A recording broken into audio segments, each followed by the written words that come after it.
government to guarantee the right to form unions. He developed public power in the Tennessee Valley. Electricity was brought to farmers who never had it before.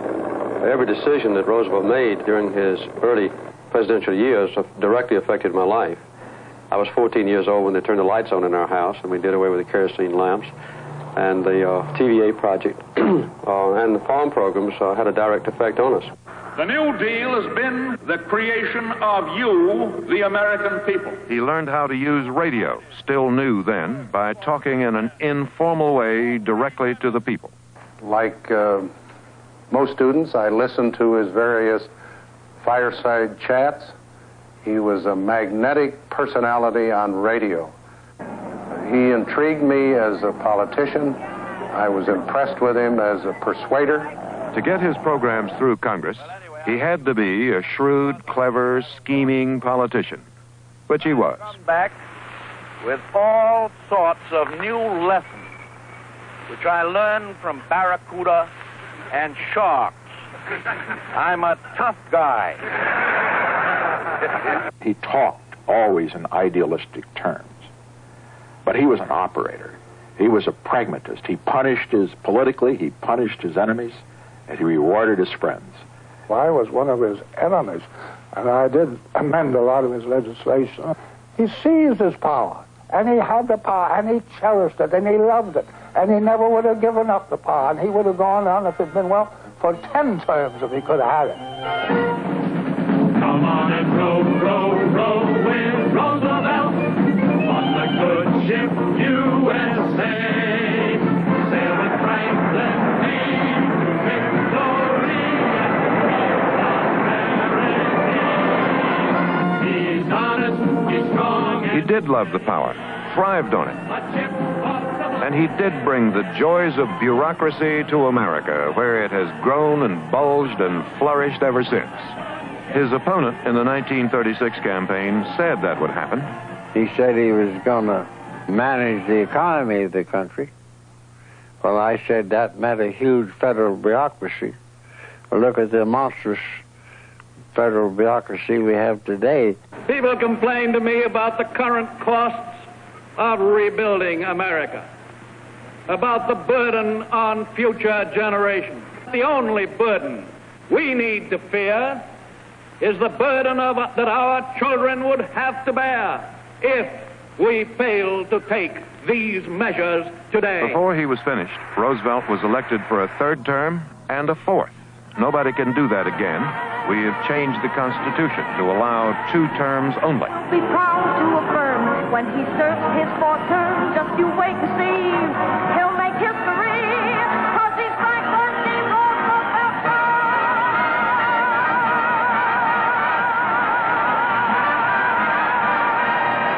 He would teach politicians who came after a few tricks, such as how to turn an attack to his own advantage. He answered a phony charge the Republicans put out that on a trip to sea, he had left behind his dog Fella and had sent a Navy destroyer back to pick up the dog. These Republican leaders have not been content with attacks on me, or on my wife, or on my sons. No, not content with that. They now include my little dog, Falla.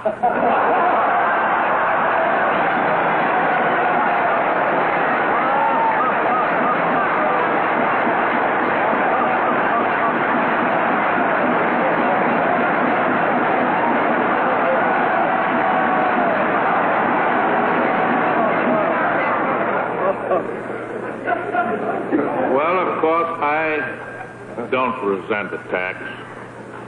And my family don't resent attacks.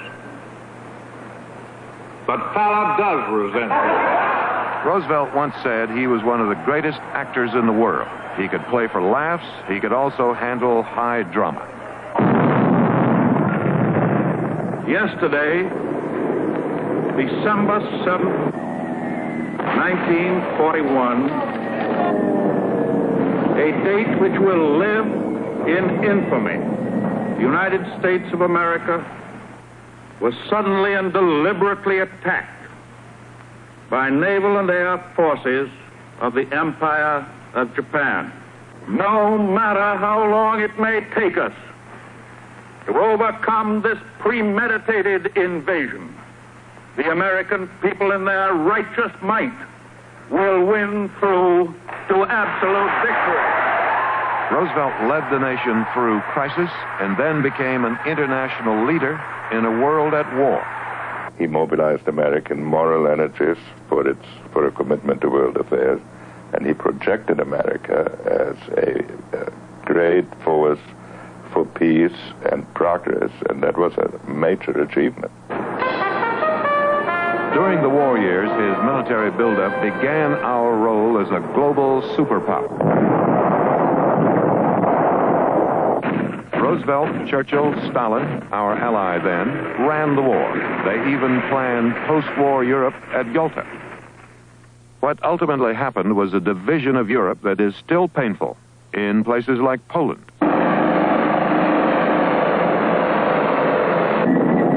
He made the decision to develop the atomic bomb. And that changed the concept of war itself.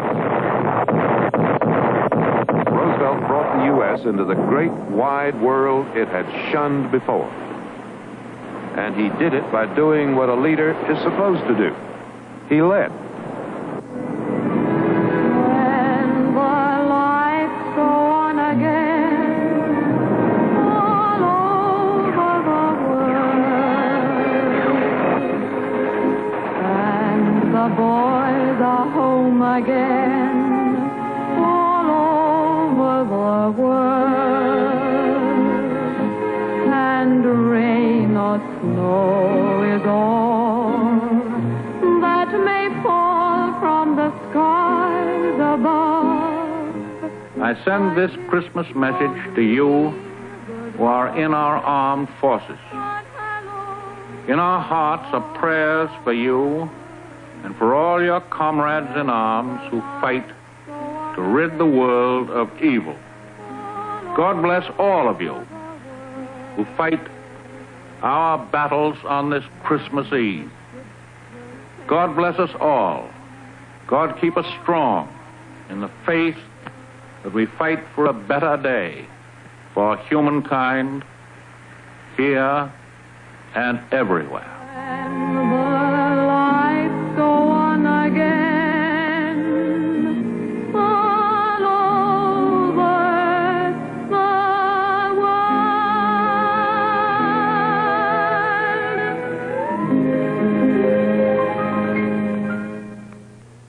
To Americans in the Roosevelt years, it seemed that nobody else could be president. He dominated the country and its daily life like none they had ever seen before. We talked about Roosevelt with all four living presidents. There's no question about his leadership in that war as commander-in-chief. Our war effort was just absolutely magnificent, and we succeeded literally in saving the world. What is often, in historical terms, debatable as to whether the events make the man or the man make the events. And of course, I would say that it's a mixture of two. In Roosevelt's case, first, he had the opportunity because of events to be great. On the other hand, the way he handled those events contributed to his greatness. I would have to give him credit for that.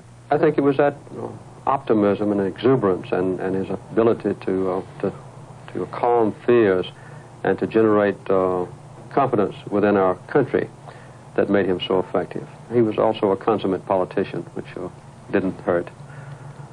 He really began the dominance of the White House over the legislative branch. It was sort of the beginning, as I look back and reflect on then and now, of the imperial presidency. If you were to make a judgment on his overall performance as president, both in domestic policy and in foreign, how would you judge him? I would have to say first his ability to inspire the people and get the people moving again, and his great leadership in the war have to rank him among the great presidents. There were a few presidents who've served that I think are in the realm of greatness, and I would certainly put Franklin Roosevelt among those. Oh, I'd put him very high. I'm sure that many of my good conservative and Republican friends would disagree, but at his best, he was really a great leader. This is the living room of the Roosevelt House in Hyde Park. We are observing the Roosevelt centennial by devoting this entire evening to it. He was president longer than anyone ever was or will be. We'll have some pictures I'm certain you have not seen before. We'll hear from his old friends, his enemies, the juicy flavor of the time he lived, his house, a great variety of sights and sounds from our past. We will show how so much of what happens now grows out of his time and what he did, and more from our 4 presidents.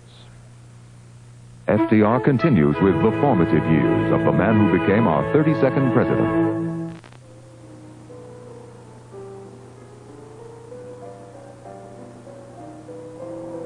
The most difficult place in the world to get a clear and open perspective of the country as a whole is Washington.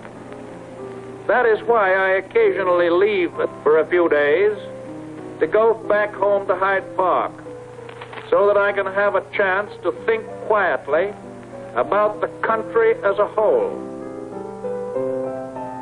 To get away from the trees, as they say, and to look at the whole forest. Hyde Park meant to my father a continuity and stability and something that he had inherited through his own family. It was a way of life that he accepted and enjoyed. He was born on the Roosevelt estate at Hyde Park. His family gave him security, comfort, privilege. Doting parents, particularly his domineering mother, Sarah, sent young Franklin into the world unafraid, self-assured, and a bit spoiled.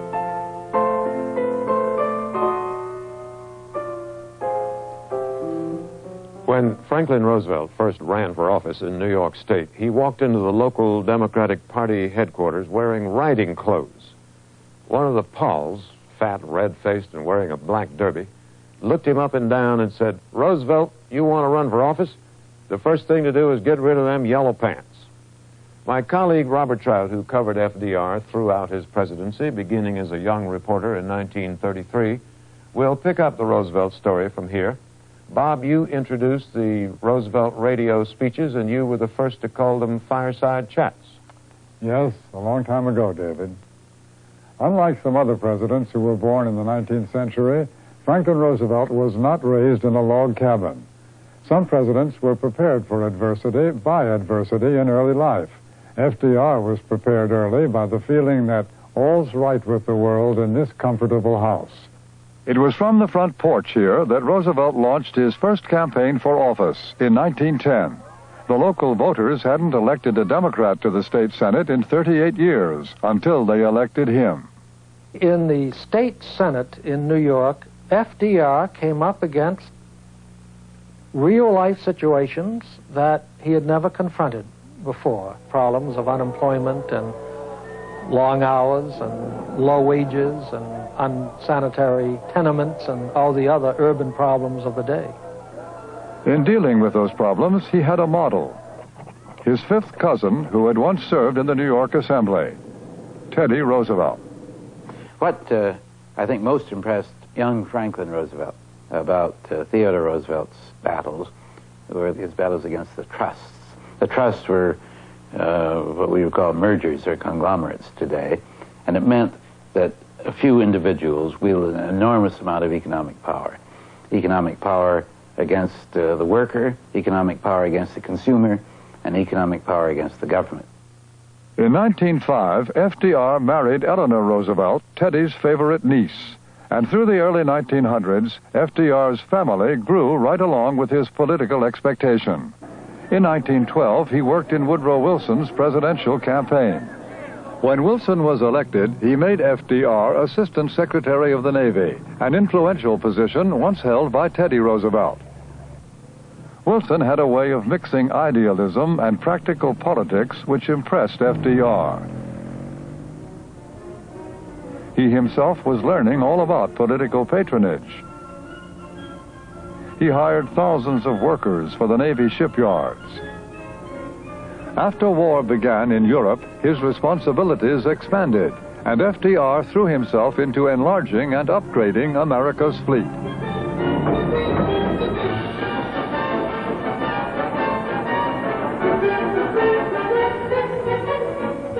When America entered World War I, FDR visited the front and saw the horrors of war firsthand. Once FDR had innocently compared war to schoolboys coming to blows. He knew better after he saw what it was like in the trenches, and he never forgot.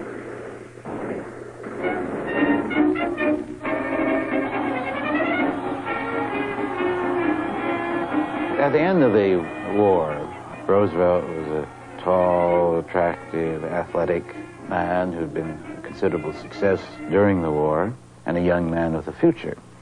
Enough of a future so that 2 years later, the Democratic Party nominated him for the vice presidency. FDR was on the Democratic ticket with Governor Cox of Ohio in 1920. They were badly beaten. But in campaigning around the country, Roosevelt had made himself a good reputation and many new friends. He was presidential timber, they said. In the summer of 1921, the tall, athletic man with a future was struck by a tragedy that altered his life.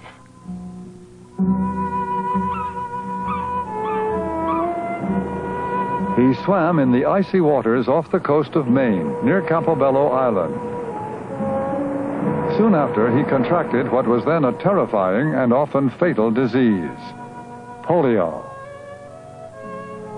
Franklin Roosevelt was 39 years old and didn't know whether he'd ever walk again, much less return to public life.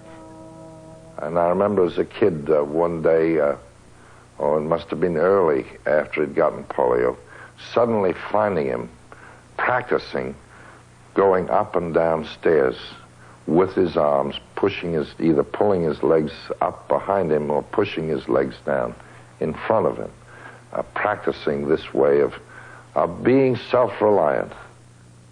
During the 1920s, and later when he was president, he spent much of the time in Warm Springs, Georgia. At a decaying health spa, he turned into a rehabilitation center.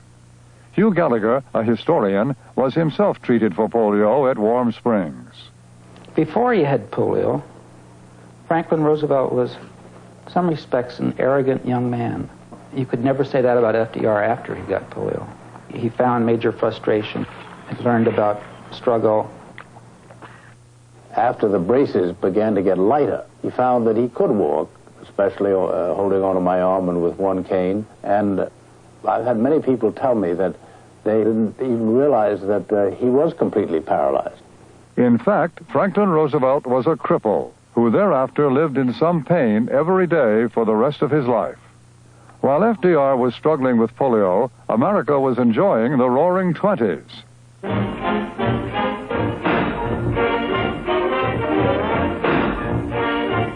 The Republicans were running the government, and the mission of government, they insisted, was to let business alone. From the sidelines, FDR kept up an active correspondence with Democratic politicians. He later called the '20s an age of mammon, inhabited by a generation of self-seekers. The polio had not crippled his political ambition. Returning to a hero's welcome, he nominated Al Smith for president in 1924 and 1928. And where FDR could not be while he was convalescing, there was Eleanor, making certain people wouldn't forget FDR.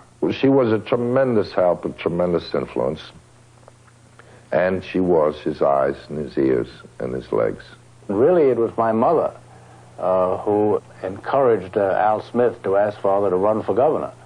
And if Mother hadn't been there and he had not had that opportunity, he might never have gone forward to the rest of his political career. Al Smith lost to Herbert Hoover in 1928, but FDR was elected to replace Smith as governor of New York. In 1929, when FDR went to work in Albany, New York and America were still booming. The future, said President Hoover, is bright with hope. But in the months after Hoover's inauguration, a widening gap between rich and poor had led to a general collapse of the economy. The boom went bust. Profits plunged. The stock market crashed. It was the start of the Great Depression. New York became Governor Roosevelt's laboratory for testing new ideas to deal with the Depression. He started the first state relief agency in the country to find jobs for the unemployed. Washington wasn't doing very much about the Depression. FDR obviously was. So FDR, the Democrats' leading liberal, became the party's main contender for the presidential nomination in 1932. He knew he had to make a deal in order to win, and the deal he made was essentially a deal with William Randolph Hearst, the once radical but by the 1930s right-wing newspaper publisher. Hearst was a supporter of the candidacy of John Garner of Texas. We're going to win. Roosevelt agreed to take the conservative Garner as his running mate in exchange for the votes of the California delegation, which Hearst delivered. The people of the United States are going to elect you president, and I'm going to be vice president. I come up here to get my instructions from you, and when you give them to me, I'm going to be a good soldier and carry them out. Well, it makes a pretty good team, and we're going to win. FDR won the nomination and broke a tradition by flying to Chicago to accept it in person. Let it be from now on the task of our party to break foolish traditions. Give me your help not to win votes alone, but to win in this crusade to restore America to its own people. During the campaign, President Hoover seemed to believe the Depression was simply going to go away. He promised that prosperity was just around the corner. Bank failures have almost ceased. Credit has begun to expand. And every week some improvement is recorded somewhere. But as Election Day approached, the Depression was getting worse. Americans were eager for a change. Franklin Roosevelt, who tutored under Cousin Teddy and Woodrow Wilson, who apprenticed in the rough and tumble political world of New York, and who learned to live with a crippling illness, was chosen to lead a stricken nation. It looks, my friends, like a real landslide this time. On election night in 1932, just before he went to sleep, he looked at me and said, I hope you'll pray for me. And I said, well, of course I'll pray for you, but do you want me to pray for you in any particular thing? He said, just pray for that I'll have the strength to do this job.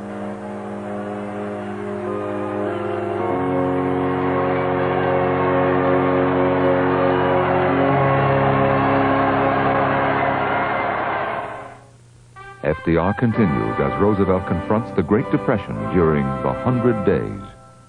The law then was a new president elected in November didn't take office until March, and so a defeated president, a lame duck, remained in office 4 months. Roosevelt used the time with his own advisors planning an enormous frontal assault on depression and unemployment. They didn't know it, but they would set the direction of the U.S. government for 50 years. A government bigger, more powerful, and taking on responsibility for the economy and for the old, the poor, the helpless. An economic and social revolution. Very few of the American people had any idea what was coming.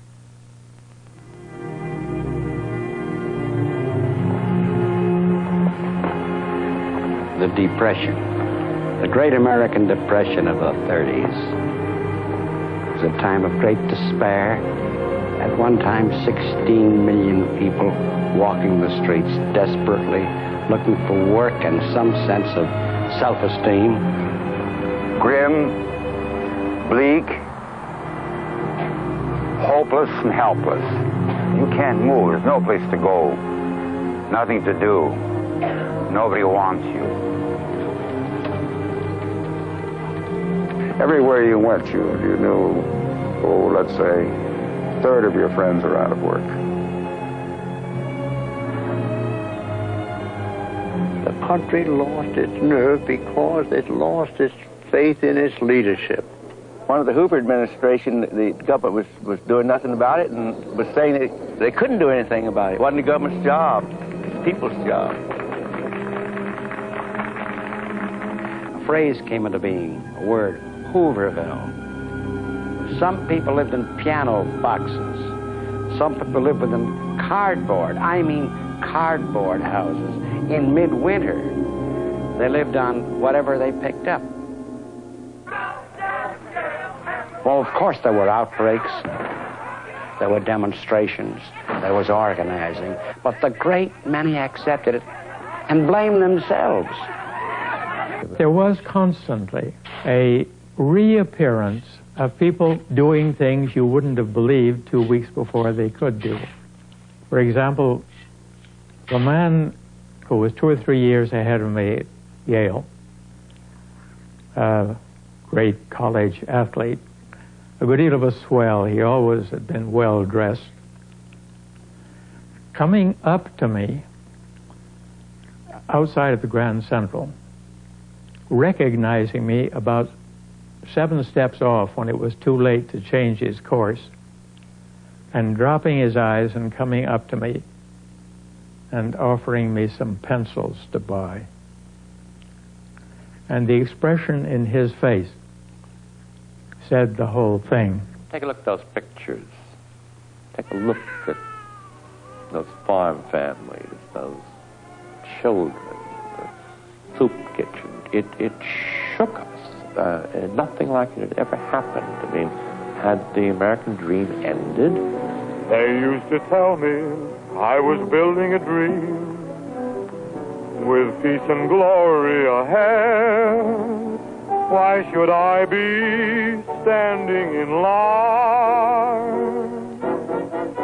just waiting for bread? Once I built a railroad, I made it run, made it race against time. Once I built a railroad, now it's done. Brother, can you spare a dime? A lot of American dreams had been broken by 1933. The only escape from grim reality was the movies. Everybody went to the movies. We're in the money, the sky is sunny. Oh man, depression, you are through, you done us wrong. Oh, we never see headline about red line today. Hollywood even set the Depression to song. Remember my forgotten man. Remember your forgotten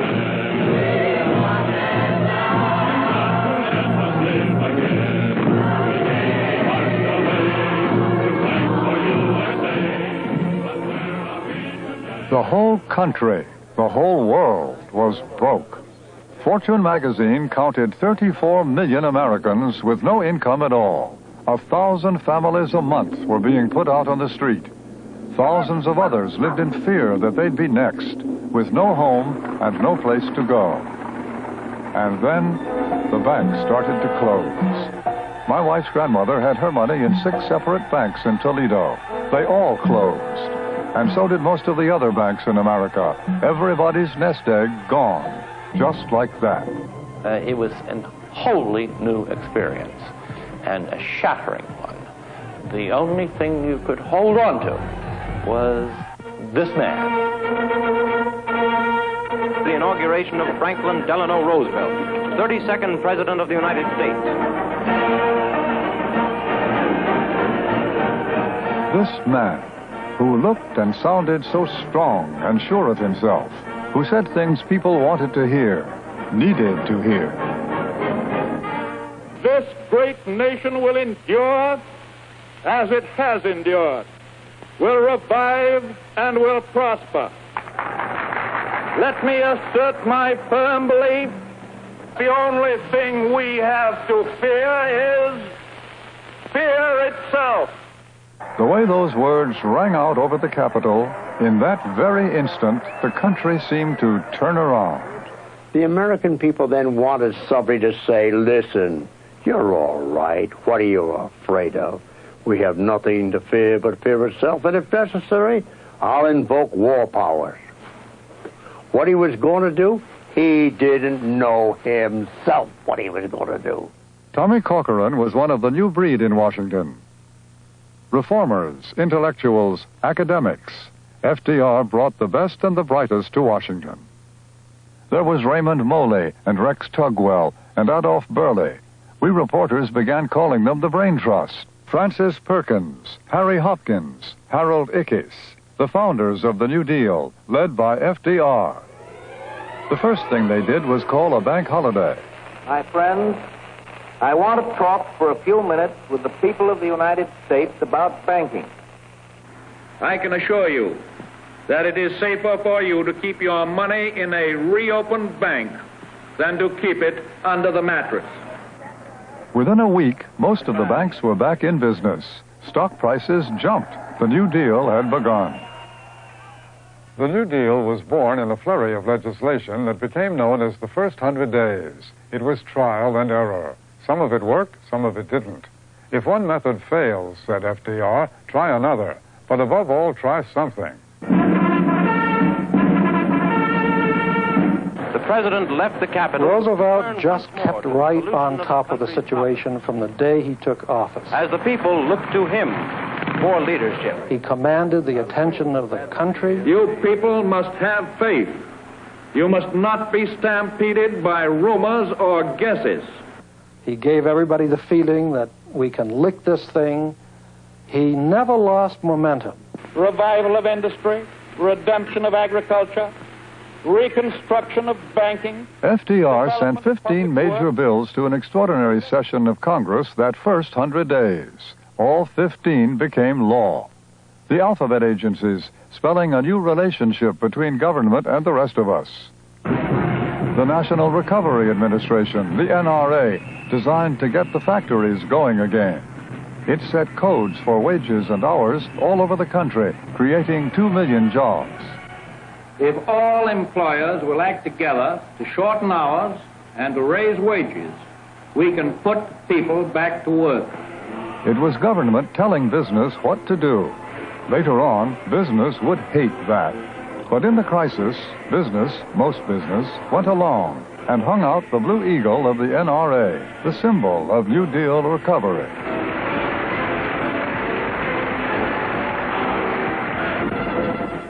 The New Deal really was a collection of experiments.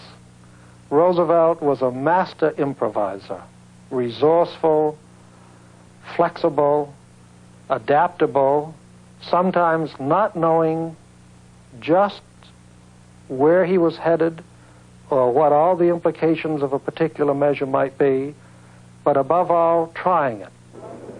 There must be an end to speculation with other people's money. America's money market had broken down, and repair was in order. The Federal Deposit Insurance Corporation insured people's savings. Roosevelt himself was dubious about it, but it was one of the New Deal's most successful reforms. Your bank can close tomorrow, but your money's safe, thanks to the FDIC.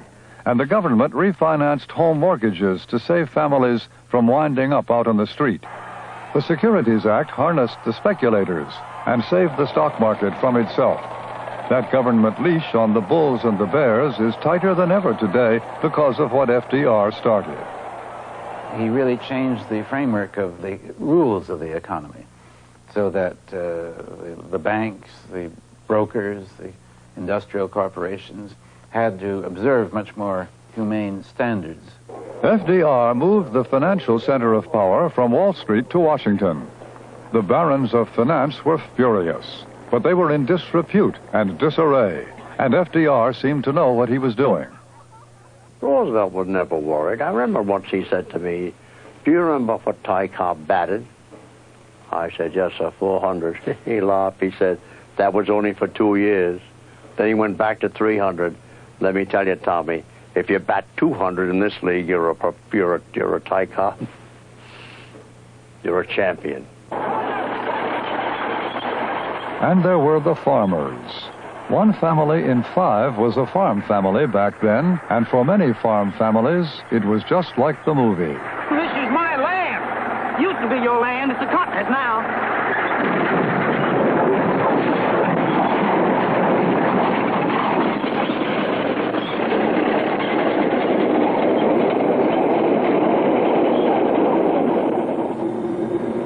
Come to the relief for a moment of those who are in danger of losing their farms or their homes.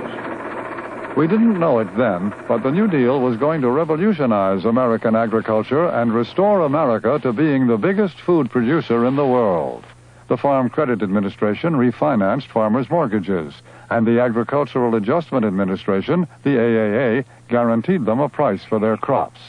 In 4 years, farm income went up 50%, and Washington sent the experts to the farmers to show them how to grow things bigger and better. Even so, some farmers thought government had no business down on the farm. A good farmer can fight his own battles and take care of his own land. And the AAA, I think, is just taking care of the shiftless ones. Whatever misgivings there were, FDR smothered them before they got to Congress. He was always ahead of Congress, leading it, persuading it, bribing it sometimes politically, almost seducing Congress to get these programs through. He was the most skillful politician we ever had in the White House. He was a real politician. He knew what he wanted, and he was unscrupulous, and he didn't mind threatening these leaders if they didn't come through either. He didn't hesitate on it. I am confident that and he had the power to do it. Because of that, and because of the crisis, FDR got just about everything he wanted that first 100 days. The biggest problem was unemployment. Millions of Americans, 1 out of 4, were out of work. Nobody knows you when you're down and out. For the first time ever, Washington started giving people money just because they needed it. Relief was the first federal welfare, the start of the welfare state. The outlook for relief is encouraging. An increasing number of people are going back to work. But it must be borne in mind that there are still millions in need of relief. A lot of people had doubts about relief, including Franklin Roosevelt. The dole went against the grain of American capitalism. But capitalism was in trouble. Socialism and communism were catching on. Well, in a way, it was a profoundly conservative, rather counter-revolutionary measure, because he knew that if you didn't take care of these people, they would become desperate and turn against the system. Relief wasn't enough. FDR had a more dramatic solution.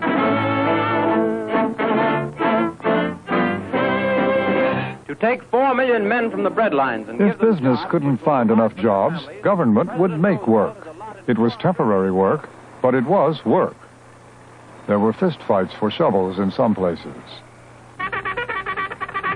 The Civilian Conservation Corps, the CCC, hired the young people and sent them out to the farms and forests. I wish that I could take a couple of months off from the White House and come down here and live with them, because I know I'd get full of health the way they have.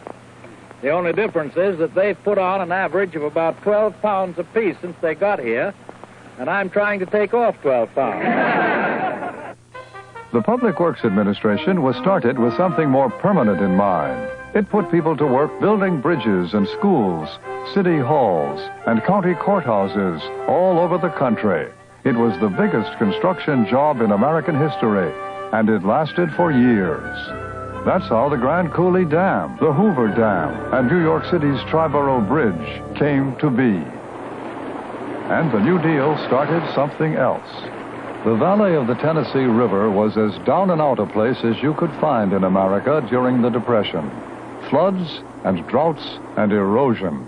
Problems too big for any one state to handle, but not too big for Washington. The Muscle Shoals development and the Tennessee River development as a whole are national in their aspect and are going to be treated from a national point of view.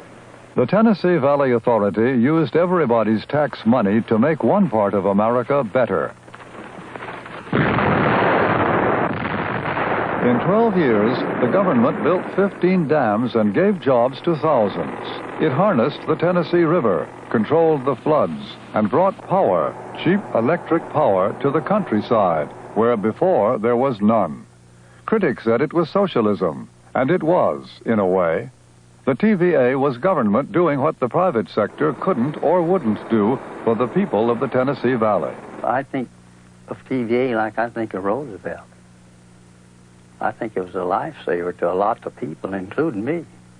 TVA and all those other initials that made up the alphabet soup that first 100 days amounted to a way of using government in the United States as it had never been used before. What primarily made possible the great speed and success of the 100 days, of course, was a sense of national crisis. When a man becomes president and every bank in the country is closed, and there's a general sense of the economy in a state of collapse and the society reaching the end of its tether, you can get a lot done. Which camera do you want me to break? And there was FDR, coping with America's depression and actually having fun. It was contagious.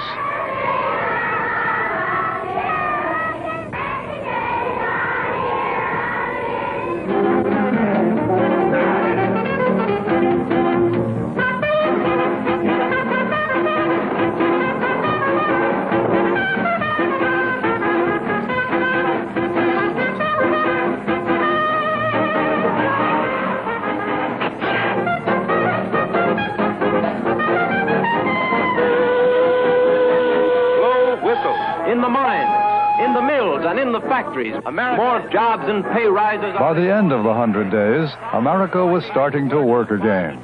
And more importantly, Americans were working together. That's what FDR made of government in that bright dawn of the New Deal. He was idolized in newsreels and movies. It wouldn't last. Very soon, FDR would be fighting to protect his New Deal from those who thought it had gone too far, and those who thought it had not gone nearly far enough. FDR will continue. He loved to sail. One of his congressional supporters told him, "Mr. President, I could tell you're a great sailor because of the way you run your leadership, the way you tack over here, tack over there to fight against the wind." Well, after the 100 days honeymoon, Roosevelt did indeed have to fight against the wind of rising opposition. That's next. Continues with a special program on Franklin Delano Roosevelt, including interviews with the 4 living presidents. A program dedicated to the man and his presidency and how his actions affect us still today.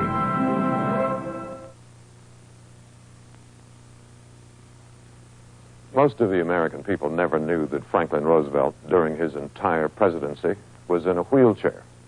This is one he used here in the family house in Hyde Park and had it made here by a carpenter from an old kitchen chair.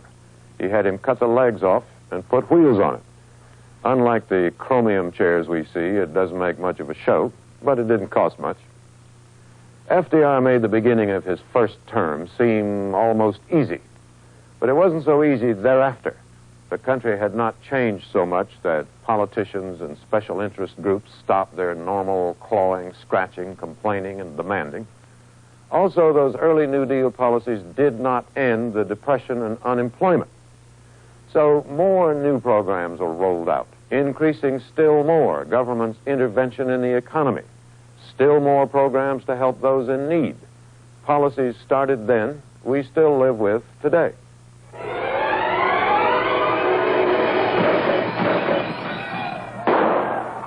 By 1934, America's political climate had become explosive. The New Deal had shown people what government could do, and now they wanted more. The demagogues began to appear. Father Coughlin, the radio priest, had 40 million listeners. I ask you if you will rise in your places and pledge with me to restore America to the Americans. Dr. Francis Townsend led a national movement demanding old age pensions that were disastrously expensive in 1934 dollars. That all Citizens 60 years of age or over who wish to do so may retire on a pension of $200 per month. Senator Huey Long of Louisiana, the Kingfish, proposed to soak the rich and share the wealth with the poor. 75 to 80 to 85% of the people not only give up their property year after year, but they go further and further and further into economic slavery. Roosevelt knew he had to head off the extremists, and he did. I am pushing up-to-date government in place of antiquated. America calls for a government with a soul. He sent Congress a bushel of new bills, the second New Deal, more radical than the first. The highlight of the second New Deal was a program that changed the landscape of American life.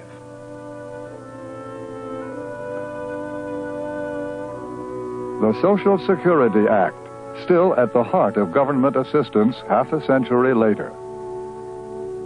The civilization of the past 100 years, with its startling industrial changes, has tended more and more to make life insecure. This Social Security measure gives at least some protection to 30 million of our citizens who will reap direct benefits. The Social Security Act provided old age insurance, unemployment insurance, and help for the disabled and for dependent children. And the prevention of ill health. Social Security wasn't charity. You paid into it, and so did your boss. And then you collected when you retired or if you were unemployed. It was protection, like insurance, except that the insurance company was the government.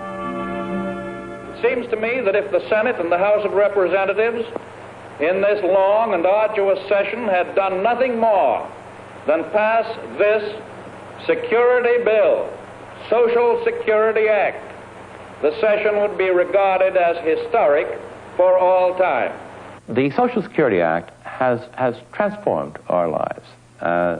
Before that, I don't think we have any notion how risky life was. There was no retirement. There were no private retirement programs. There were no programs for people who were disabled or blind or mothers who were widowed with children or persons who were simply sick. You died. You died early, or you lived miserably, and you lived in fear. Other industrialized nations had similar laws, but for the United States then, Social Security was a radical step.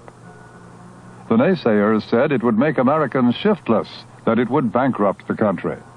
This is the largest tax bill in history. And to call it Social Security is a fraud on the working man.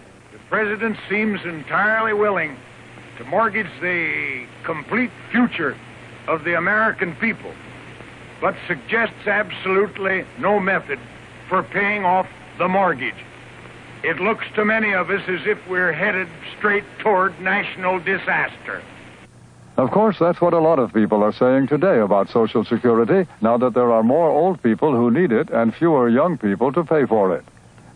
But in 1935, there were other things to worry about. People needed work. The job programs of the first 100 days had ended. The PWA was still building its great projects, but not enough to employ the millions with no jobs. For them, Roosevelt created the Works Progress Administration, the WPA, the biggest and most expensive job program of them all. Suddenly, there were 3.5 million tunnel builders and street sweepers, and you name it, they did it, for $2 a day. WPA, WPA. Sleep while you work, while you rest, while you play. Lean on your shovel to pass time away. Take what you do, you can die for your pay. There were even artists, painters, sculptors, writers, actors on the government payroll.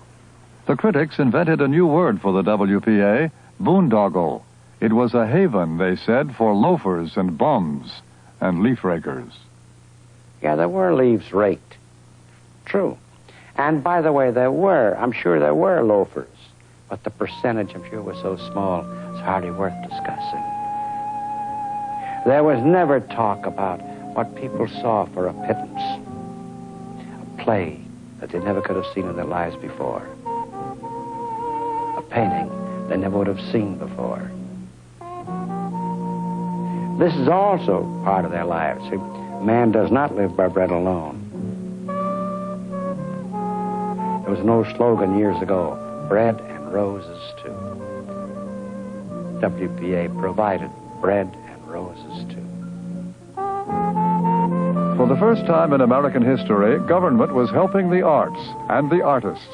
The WPA hired painters like Jackson Pollock, writers like John Steinbeck, actors like John Houseman. The arts projects were just one small part of the WPA, but they became a symbol of the humanity of the New Deal.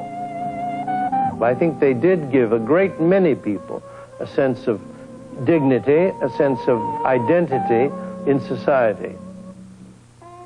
There wasn't the feeling at that time that the federal government was a nuisance and was interfering with people's lives. We were, in fact, terribly grateful for being kept alive by the government.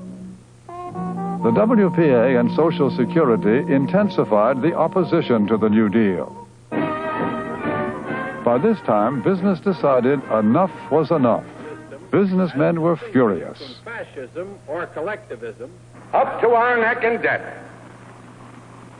22 million people getting government relief. Al Smith, who'd helped Roosevelt rise toward the presidency, turned against him and joined his critics. After all the power and all the money, we find ourselves where? On the dead-end street called failure. Profits were up, but businessmen felt their domain invaded, threatened as Roosevelt broke up holding companies, raised taxes on estates and profits, and worst of all, attacked them, mocked them, turned great tycoons into political whipping boys. These economic royalists complain that we seek to overthrow the institutions of America. What they really complain of is that we seek to take away their power. Roosevelt was far from being a socialist, but he had a strong sense that there was a national interest which he was charged to represent and which was superior to that of the interest of big business. To the wealthy, the ones untouched by the Depression, FDR, that man with all his taxes and regulations, was a traitor to his class, a threat to it. 740 Park Avenue. Yes. Now, if you send this to my country home in Rumson, New Jersey, would I have to pay the sales tax? No. Well, then you send it to my Rumson home. Very well, madam. I just got an invitation through the mail. Your present requested this evening is formal, a top hat, a white tie, tail. Nothing now could take the wind out of my sails. But to the working man, it was a very different world. Industrial workers had no protection, and when they sought it in the union movement, the bosses cracked down. There was violence. Union organizers were thrown out of factories. Then Senator Robert Wagner of New York introduced the Wagner Labor Relations Act, a bitter pill for business, putting the power of government behind the workers and their right to form unions. The labor movement, as we know it today, really didn't exist before the New Deal. Auto was not organized, steel was not organized, rubber, all the mass production industries were unorganized. Join the CIO, come and join the CIO. If you want to join a union. And it was a pretty brutal place before the unions. Conditions were unsafe, but more than anything else, it was oppressive. Join the CIO, come and join the CIO. The Wagner Act lifted much of that oppression. It was the start of collective bargaining, and it set up a government board to mediate business-labor conflict. Roosevelt was a bit standoffish about the Wagner Act. He was concerned that labor might become too powerful if there was an act that gave labor the right to organize. But again, the pressure from labor itself and the pressure in Congress was so great that Roosevelt went along, and he finally became a very strong supporter of the Wagner Act and, of course, helped put it through. The Wagner Act was just too much for some bosses. They rebelled, and there was violence, like the bloody police riot in Chicago in 1937. In many strike situations, the companies had the police department in their hip pocket. The bosses lost the union battle. The Wagner Act made the big unions legitimate, gave the workers courage. They joined up, and soon big business had to face big labor. So now labor joined the others. The old, the farmers, the blacks, the poor of the urban slums. All the Americans who had government to be thankful for. And I hereby declare... By the 1936 campaign, the battle lines were drawn. Roosevelt had created a voter coalition that would shape the Democratic Party for the next 40 years.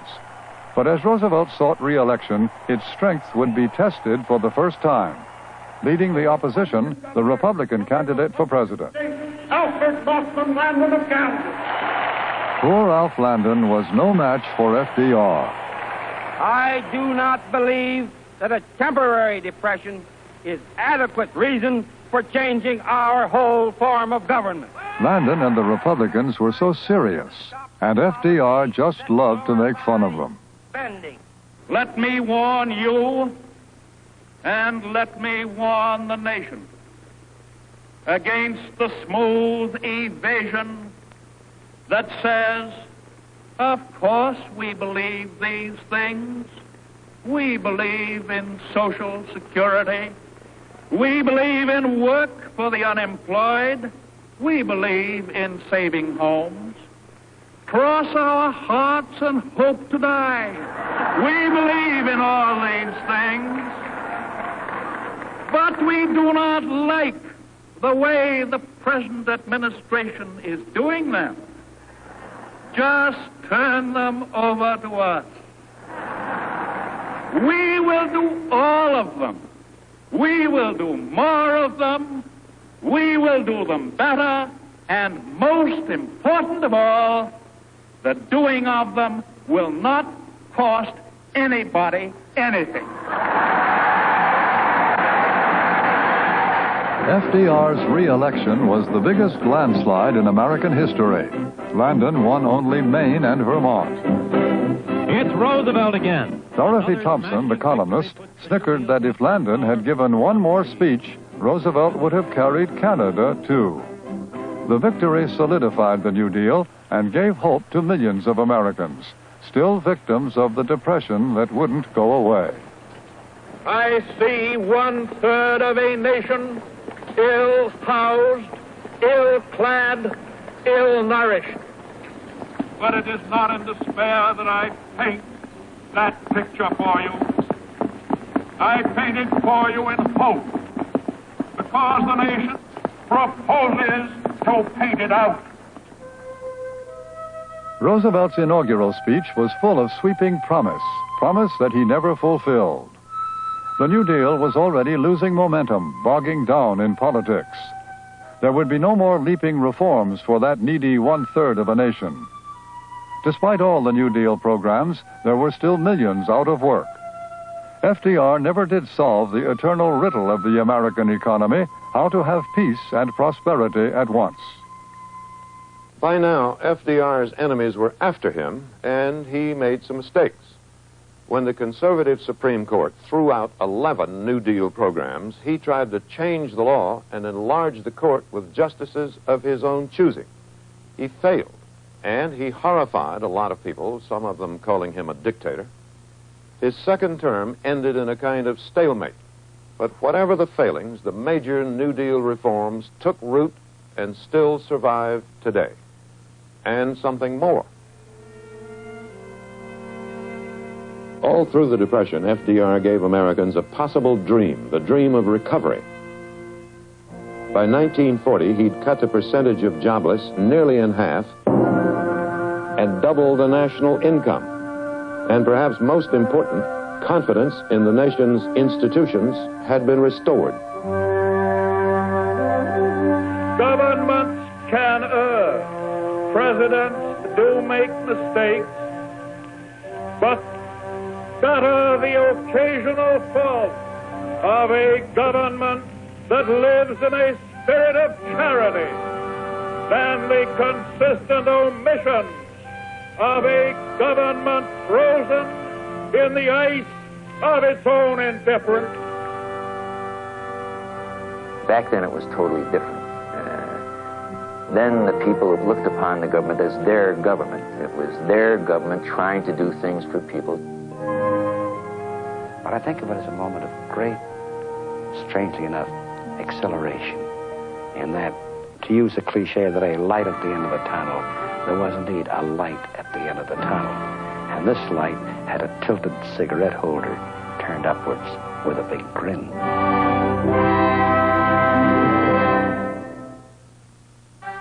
FDR continues with Beyond the New Deal, and we'll see the gathering storm of war.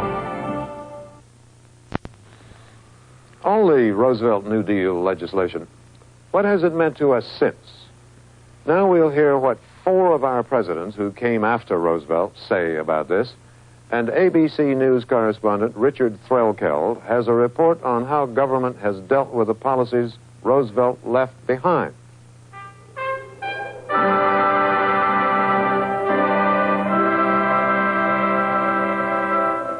I think that it is the destiny of this American generation to point the road to the future for all the world to see. I see an America where there is no endless chain of poverty, from generation to generation, a people confident in strength because their body and their spirit are secure and unafraid. Franklin Roosevelt gave that speech one November night in 1940. If he spoke with such conviction about America's tomorrow, it was because he'd already put his stamp upon it. When FDR took the oath of office in March of 1933, Jimmy Carter was 9 years old. Richard Nixon was 20. So was Gerald Ford. And Ronald Reagan was age 22. As presidents, they were all Roosevelt's heirs. Their inheritance was the New Deal. The New Deal was simply this. If you had a problem, and in FDR's day the Depression was a dreadful problem, you turned to government to solve it. The purpose of New Deal government wasn't just to make things better, it was to make things fair. Indeed, for most people, America was a better, fairer place to be after Franklin Roosevelt. We should expand our Social Security program, both as to the size of the benefits and the extent of coverage against the economic hazards due to unemployment, old age, sickness, and disability. Harry Truman made order out of the New Deal, made some sense of it, struggled for it against an old deal Republican Congress. This danger provides one of the most telling of the many arguments against over-concentration of power in the federal government. Dwight Eisenhower made the New Deal respectable. He called it New Deal socialism, but he went right on making big government even bigger, because that's what the people wanted. It was a Republican president who started the Department of Health, Education, and Welfare. The New Deal and the Fair Deal were bold measures for their generation. But now this is a new generation. John Kennedy called his New Deal the New Frontier. The New Frontier was a place of great expectations that remained for the next disciple to fulfill. We're only at the beginning of the road to the great society. Ahead now is a summit where freedom from the wants of the body can help fulfill the needs of the spirit. Lyndon Johnson wanted to finish what Roosevelt started and do it bigger, better, faster. He let the government loose on problems in every corner of American life. We could afford it, we thought then, and the need was there. We as a people will get to the promised land. Because they demanded it, Johnson managed some other unfinished business, the matter of blacks. The best that can be said of the New Deal was that it was colorblind. Not a single civil rights bill ever crossed Franklin Roosevelt's desk.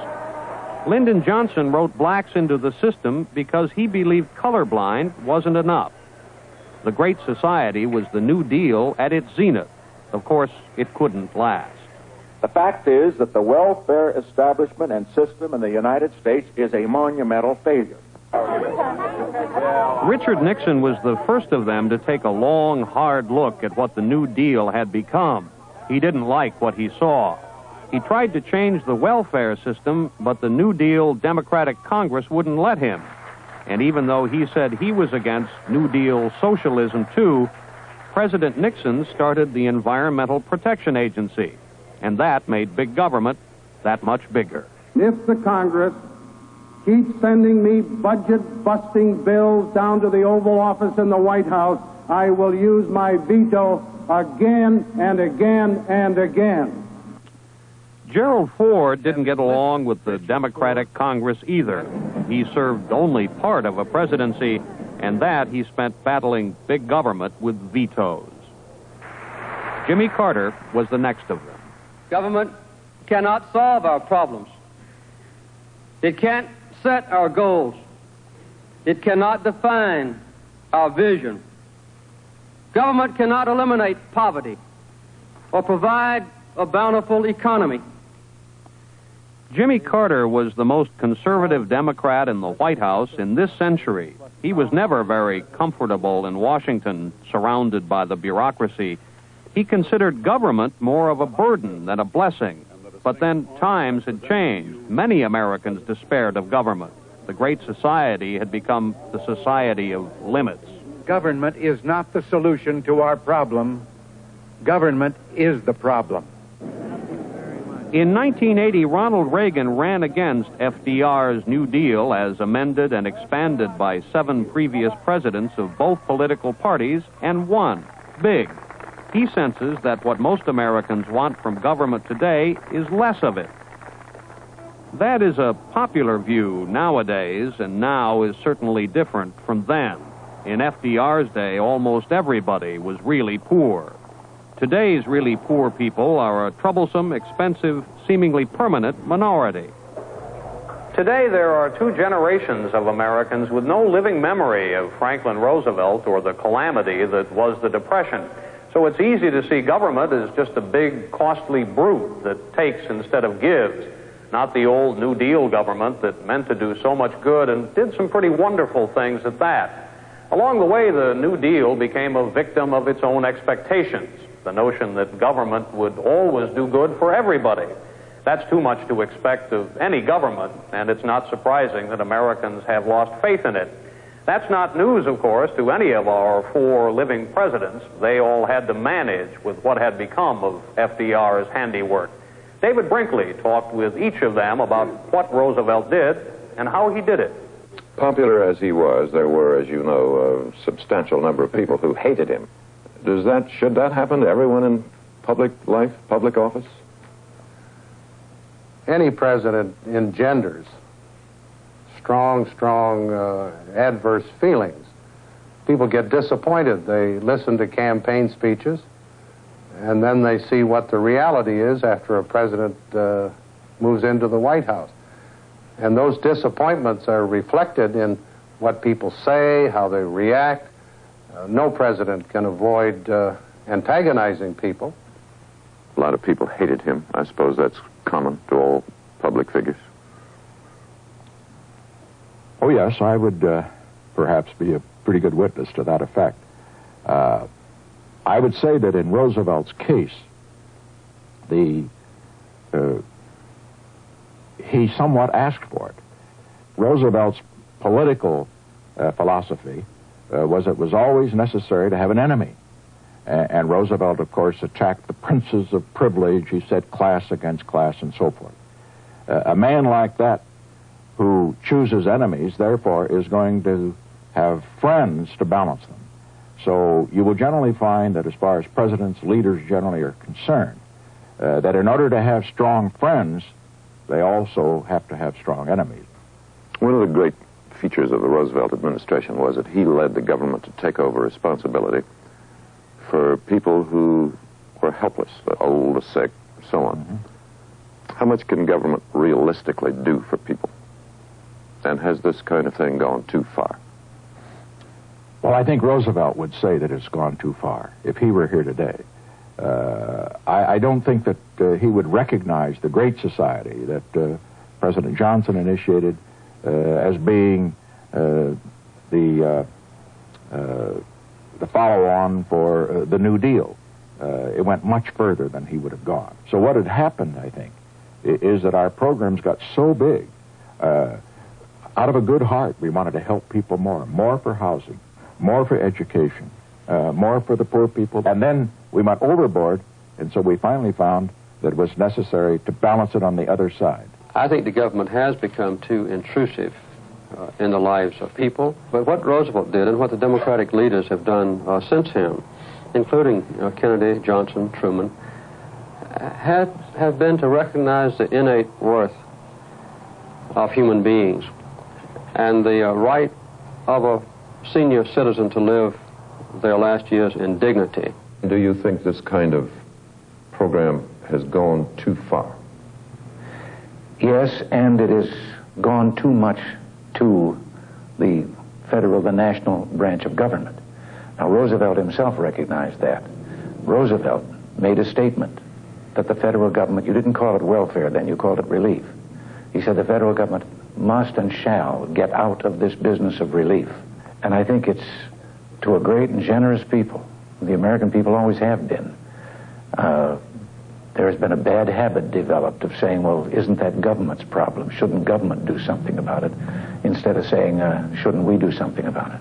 In terms of providing a floor for the older people, a floor for those that can't take care of themselves, a floor for those who can't take care of their medical bills and so forth and so on, government has a responsibility. I think it can do that.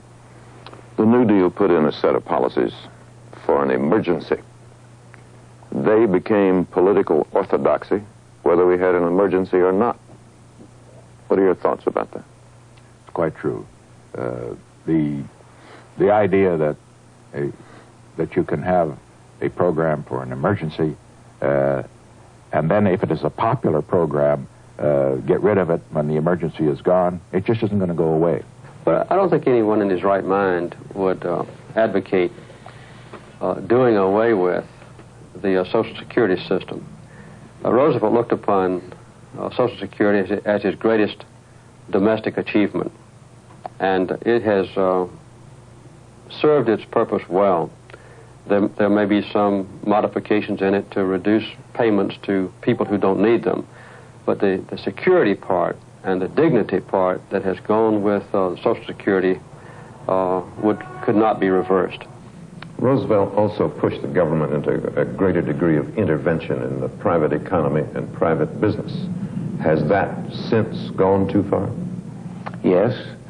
He had a belief that government should be a sort of balance.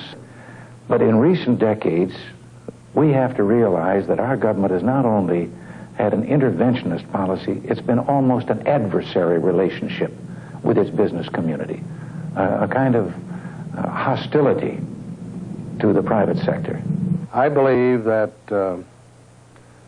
in many areas, the federal government, either by legislation or by executive order, has moved too greatly into the private sector.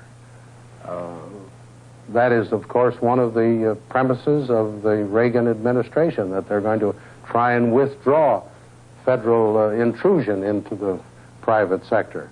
I basically applaud that approach, as long as it doesn't adversely affect the health and welfare programs or health and safety programs that are essential as a responsibility of the federal government. One of my major commitments as president was to deregulate the free enterprise system, and we were remarkably successful.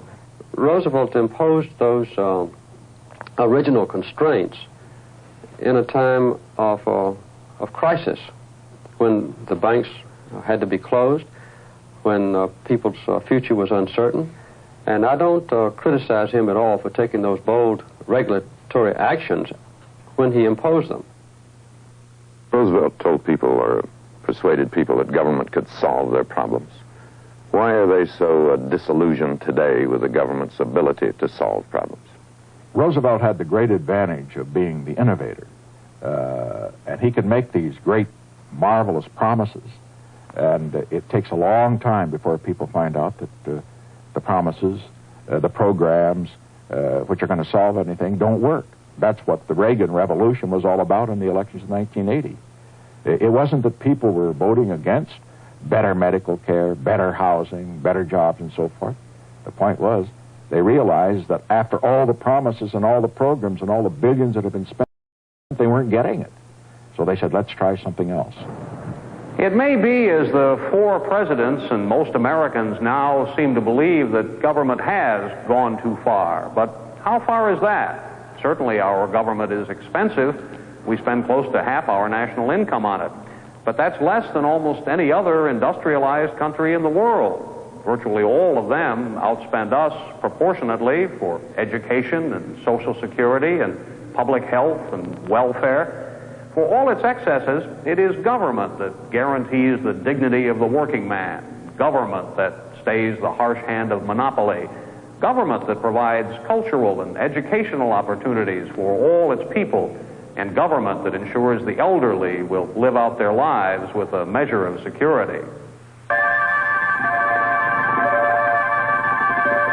More than a few of those dreams that Franklin Roosevelt dreamt long ago have come to be. It was government that made them real. Roosevelt is gone now, and so is the New Deal. America has found nothing nearly so noble to take its place. We Americans today, all of us, we are characters in this living book of democracy. But we are also its author.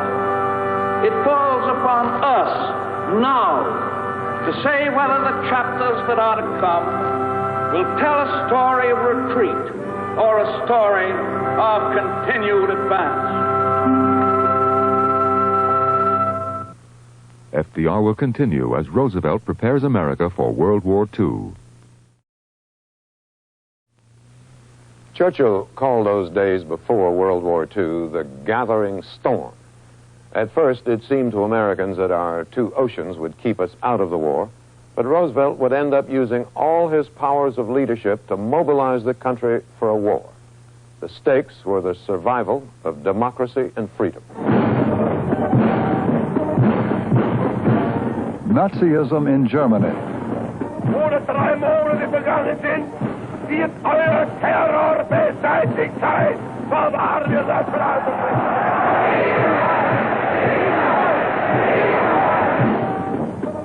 Fascism in Italy. L'Etiopia è italiana. Military imperialism in Japan. It seemed as if some of the most civilized nations on Earth had simply gone mad in the worldwide economic chaos of the 1930s.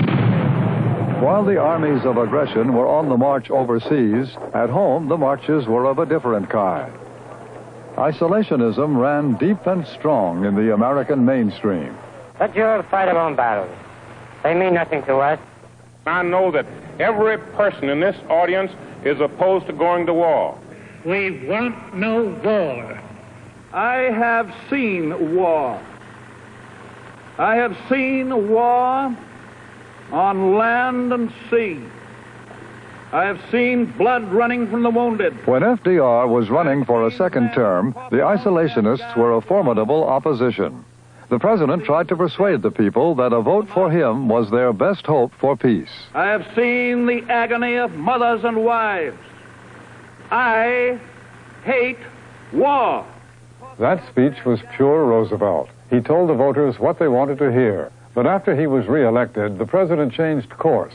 He embarked on a patient, step-by-step process to teach Americans that foreign aggression was a danger to us here at home. In 1937, Japan invaded China. FDR responded with his so-called quarantine speech. Without a declaration of war and without warning or justification of any kind, civilians, including vast numbers of women and children, are being ruthlessly murdered with bombs from the air. It seems to be unfortunately true that the epidemic of world lawlessness is spreading. And mark this well, when an epidemic of physical disease starts to spread, the community approves and joins in a quarantine of the patients in order to protect the health of the community against the spread of the disease. Roosevelt often tended to throw off ideas in a way. Well, before he had wholly worked out the means by which these ideas might be carried into practice, on the general theory that if you start people thinking in a certain direction, that then the methods will begin to develop. And what he wanted to say there was that if aggression continued unchecked through Europe and through Asia, the United States could not hope to be safe from the consequences.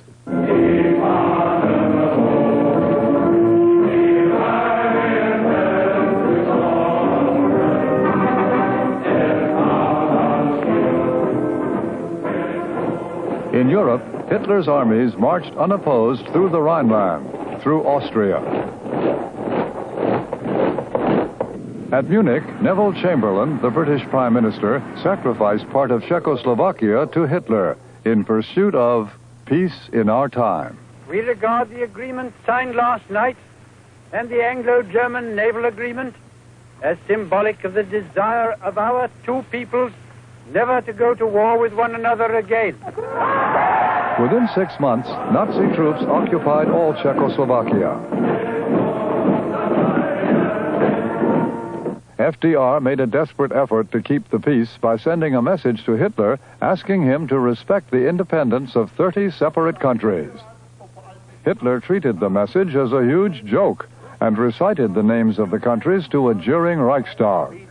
Denmark, Niederlande, Belgien, Großbritannien, Irland, Frankreich, Spanien, die Schweiz, Liechtenstein, Luxemburg, Polen, Ungarn, Rumänien, Jugoslawien, Russland, Bulgarien, Türkei, Iraq, Arabien, Syrien, Palestina. That mockery was the only answer the president received.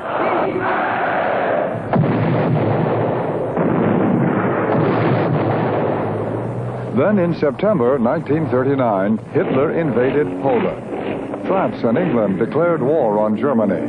World War II had begun. Roosevelt had foreseen the coming of the war at an early point, but still believed America would not be drawn into it. I hope the United States will keep out of this war. I believe that it will, as long as it remains within my power to prevent. There will be no blackout of peace in the United States.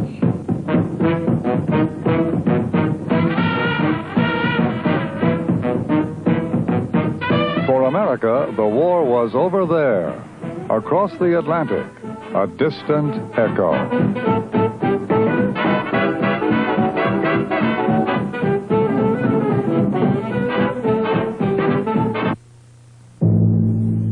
And then France fell.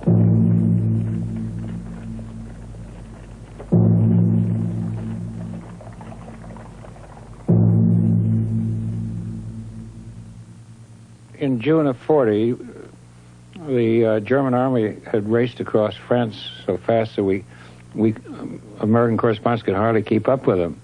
I was surprised that Hitler had picked Compiègne, a little surprised in the beginning because it was where the famous armistice had been held in 1918 when the Germans surrendered. And of course that was the reason he picked it, out of vengeance and vindictiveness. this terrible feeling that came over me as I stood there watching the proceedings at Compiègne was, it can't be true that this Nazism, this Hitlerism, was going to triumph in Europe, though it looked that it almost had. Hello, America. This is Edward Murrow speaking from London. There were more German planes over the coast of Britain today than at any time since the war began. Britain stood alone, the last free country between America and Hitler. Winston Churchill, the new Prime Minister, was the man for this hour. Lift up your heart. All will come right out of the depths of sorrow and of sacrifice. Will be born again the glory of mankind. Against the background of Europe at war, FDR was running for an unprecedented third term, breaking a two-term only tradition. We are not old enough to have an indispensable man. We don't have to have a third term. Roosevelt faced a tough opponent in Wendell Willkie. One-man rule is always fatal to democracy. And let me tell you something else that one-man rule always leads to. It always leads to the road to war. That charge is contrary to every fact, every purpose of the past 8 years. Contrary or not, Roosevelt knew there was a possibility of America going to war, and he felt he was the only man to get the country through it. He was thinking war, but still talking peace. I have said this before, but I shall say it again and again and again. Your boys are not going to be sent into any foreign war. The president worried about Willkie and isolationist charges of warmongering. But he also worried that if Britain did collapse, America would not be prepared to fight. Taking a colossal political risk, he started the country's first peacetime draft. The first number drawn by the Secretary of War is serial number 158. This is the Army, Mr. Jones. No private room for telephone. You have your breakfast in Ned's form, but you won't have it there anymore. This is the Army, Mr. Green. We like the barracks nice and clean.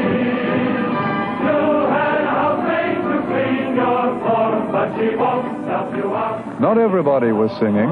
The draft was very controversial, and that made another FDR move in the midst of the campaign very risky. He swapped 50 World War I American destroyers for leases on British bases in the Caribbean. He made the destroyer deal on his own, without even asking Congress. In the whole period 1939 to 41, Roosevelt was sensitive to the question of public opinion. He saw, for example, in that time, 70% of the country in polls wanted to stay out of the fighting. Another poll showed that 70% of the country wanted to assure that Britain wouldn't be defeated by the Germans. So confronting this contradictory impulse in the nation, he tried to manage it by telling the nation that each of the bold steps he was taking toward involvement in the war were calculated to assure the peace, rather than involve us in the fighting. Our national policy is not directed toward war. Its sole purpose is to keep war away from our country and away from our people. We must be the great arsenal of democracy. We shall send in ever-increasing numbers ships, planes, tanks, guns. That is our purpose and our pledge.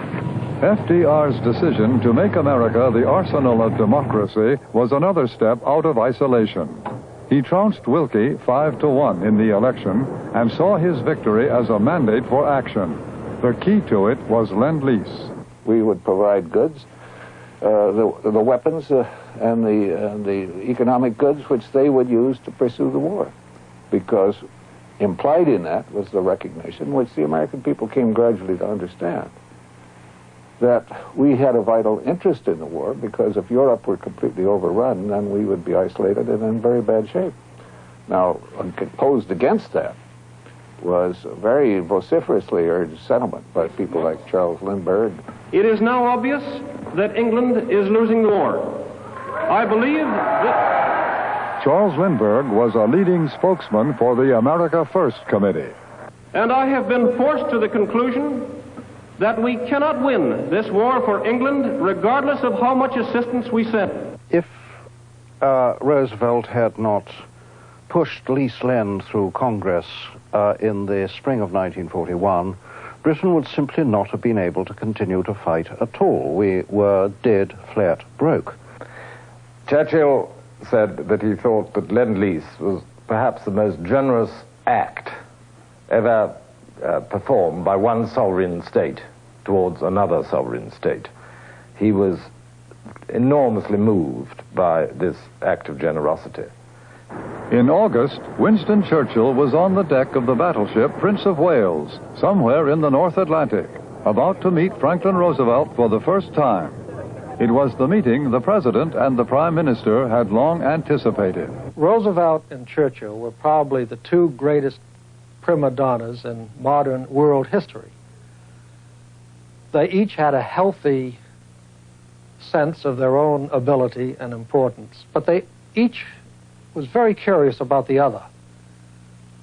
But more than that, this conference was an occasion to bring together the diplomatic and possibly the military activities of the two nations, and particularly to work out the economic aid that was so important for Britain.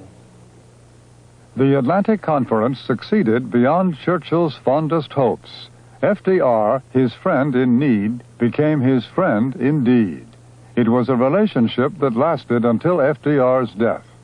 There is a French saying, which I'm sure you know, that in any relationship there is always one person who kisses and the other who allows himself or herself to be kissed. In that relationship, it was Churchill that did the kissing. It was Roosevelt that allowed himself to be kissed. Churchill focused upon Roosevelt as the prime necessity to ensure that Britain survived.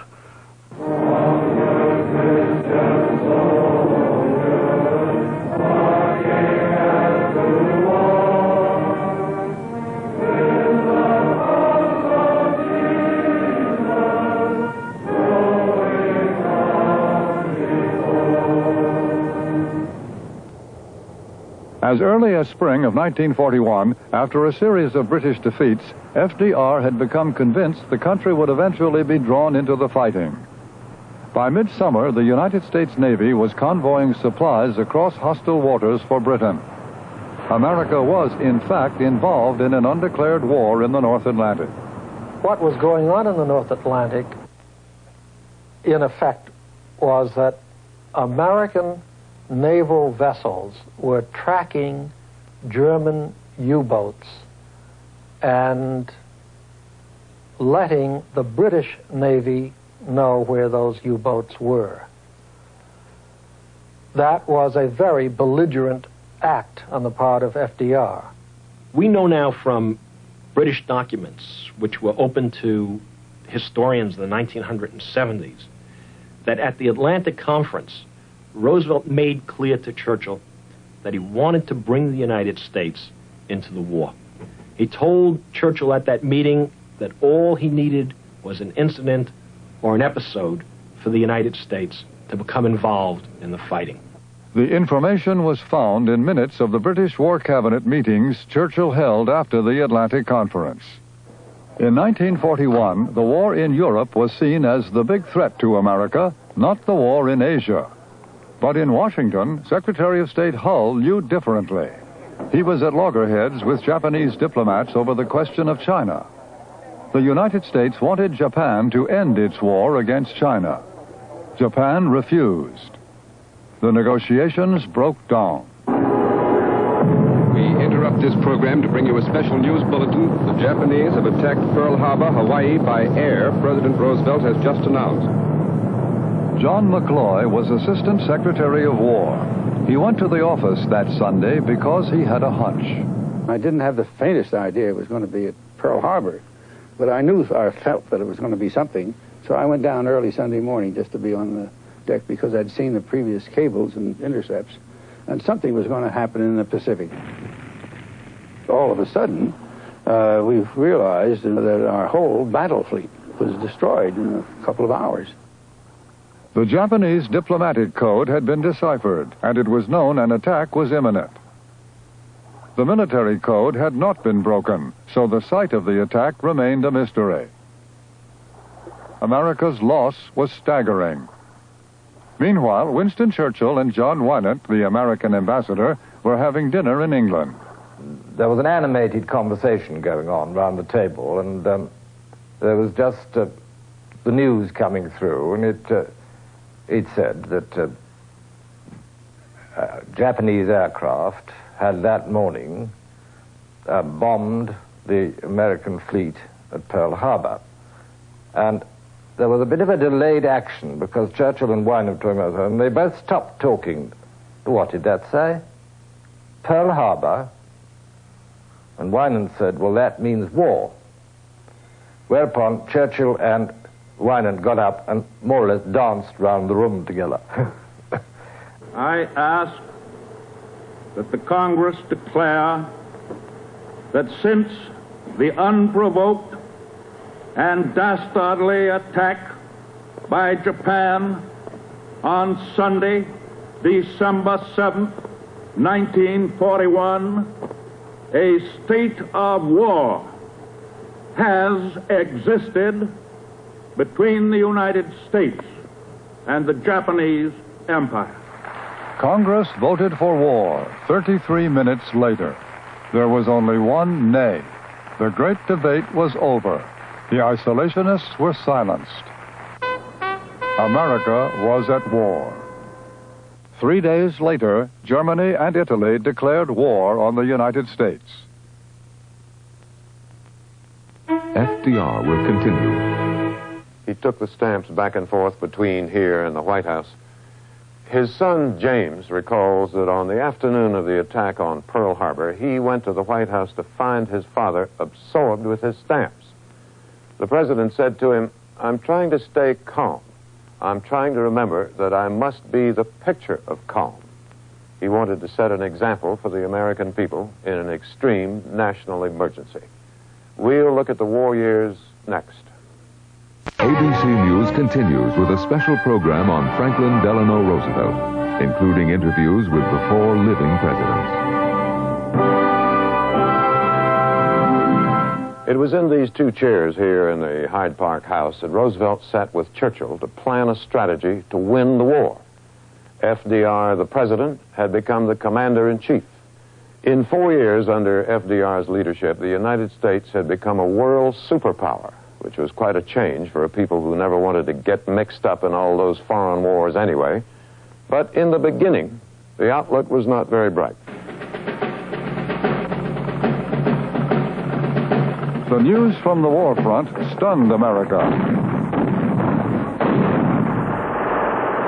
After Pearl Harbor, there was one Japanese victory after another in the Pacific.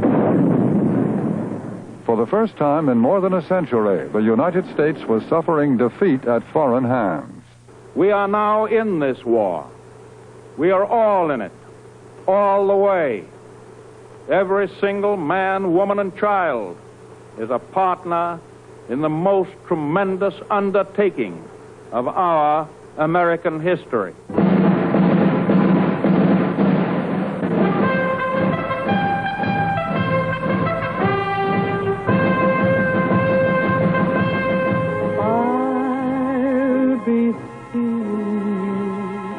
In all the old familiar places.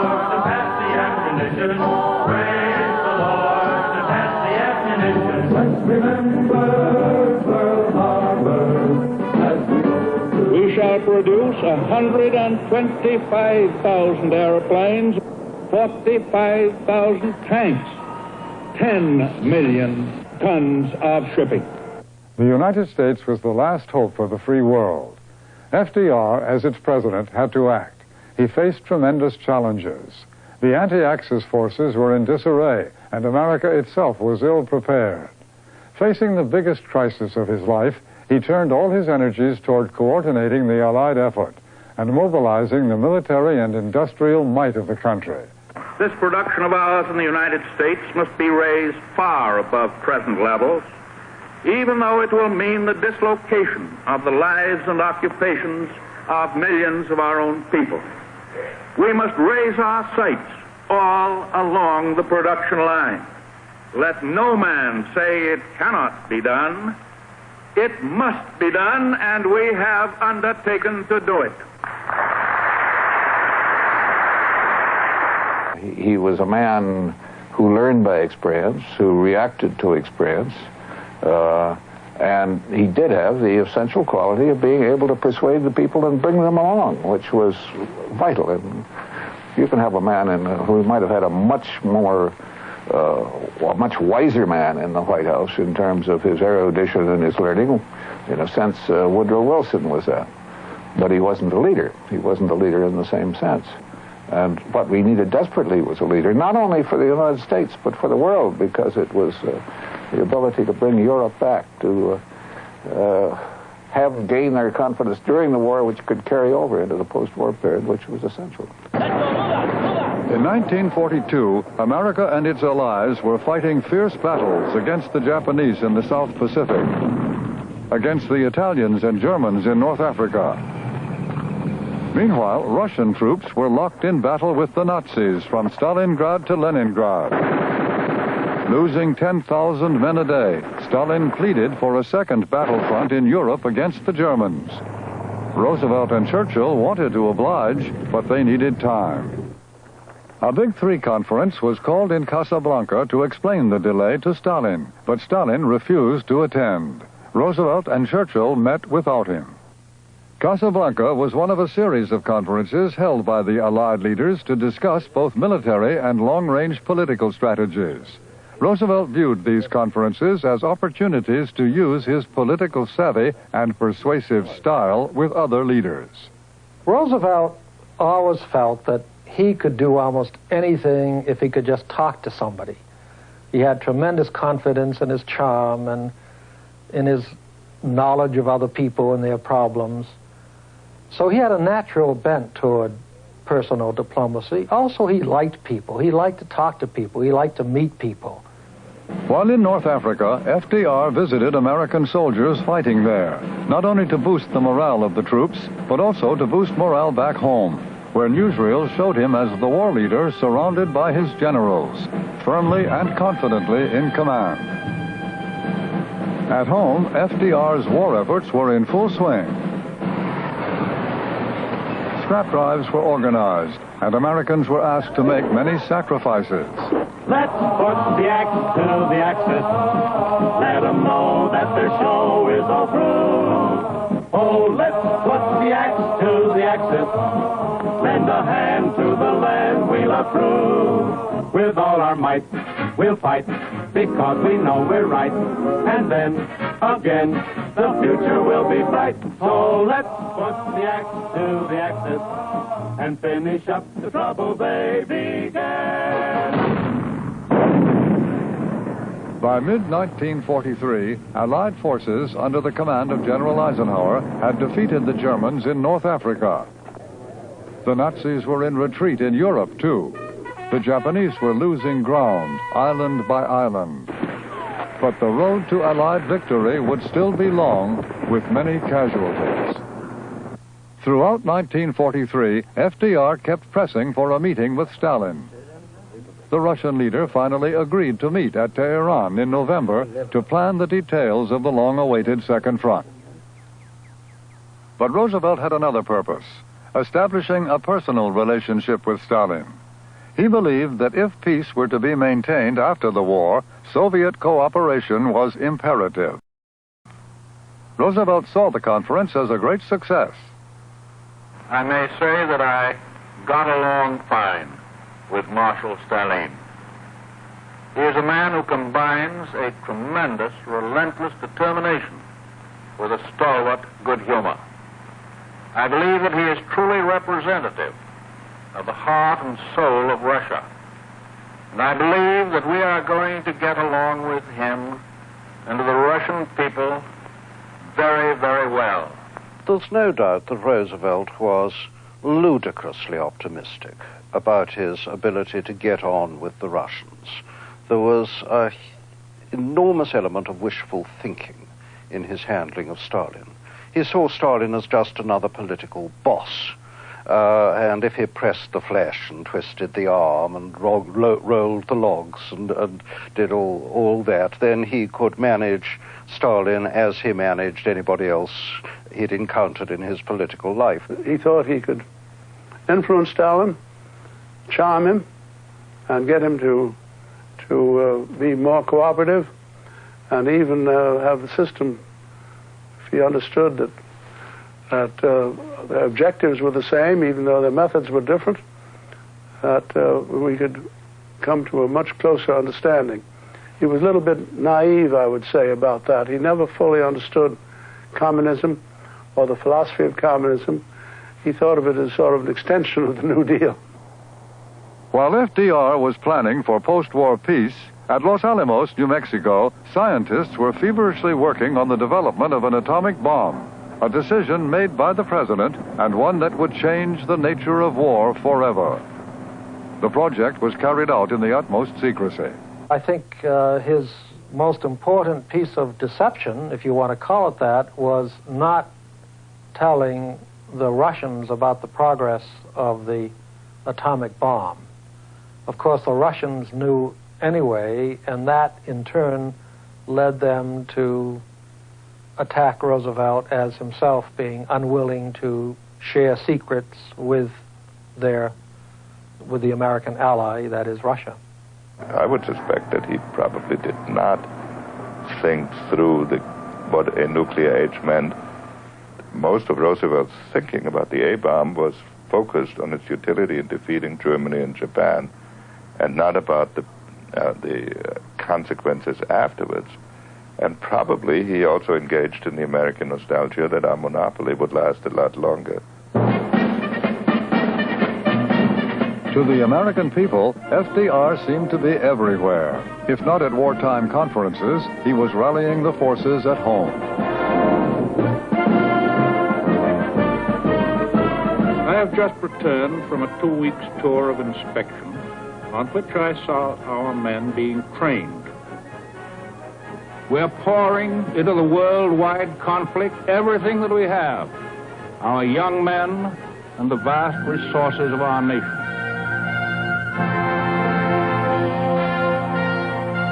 The American people have accomplished a miracle. The miracle paid off in 1944 with the greatest invasion in military history. 300,000 Allied troops stormed the Normandy coast of France. The second front was finally open. 2 months later, the glorious liberation of Paris.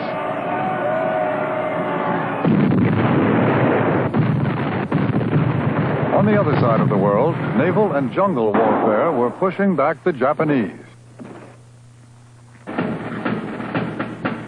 Riding the crest of military success, FDR went off to Hawaii to confer with General MacArthur and his other Pacific commanders. His stature as commander-in-chief and as international diplomat had never been greater. And that was just what he wanted. After all, he was campaigning for his 4th term as president. And he got it, handily defeating Thomas E. Dewey. So help me God. Roosevelt was now the most powerful man on earth, hoping to use that power to shape the world that would follow the war.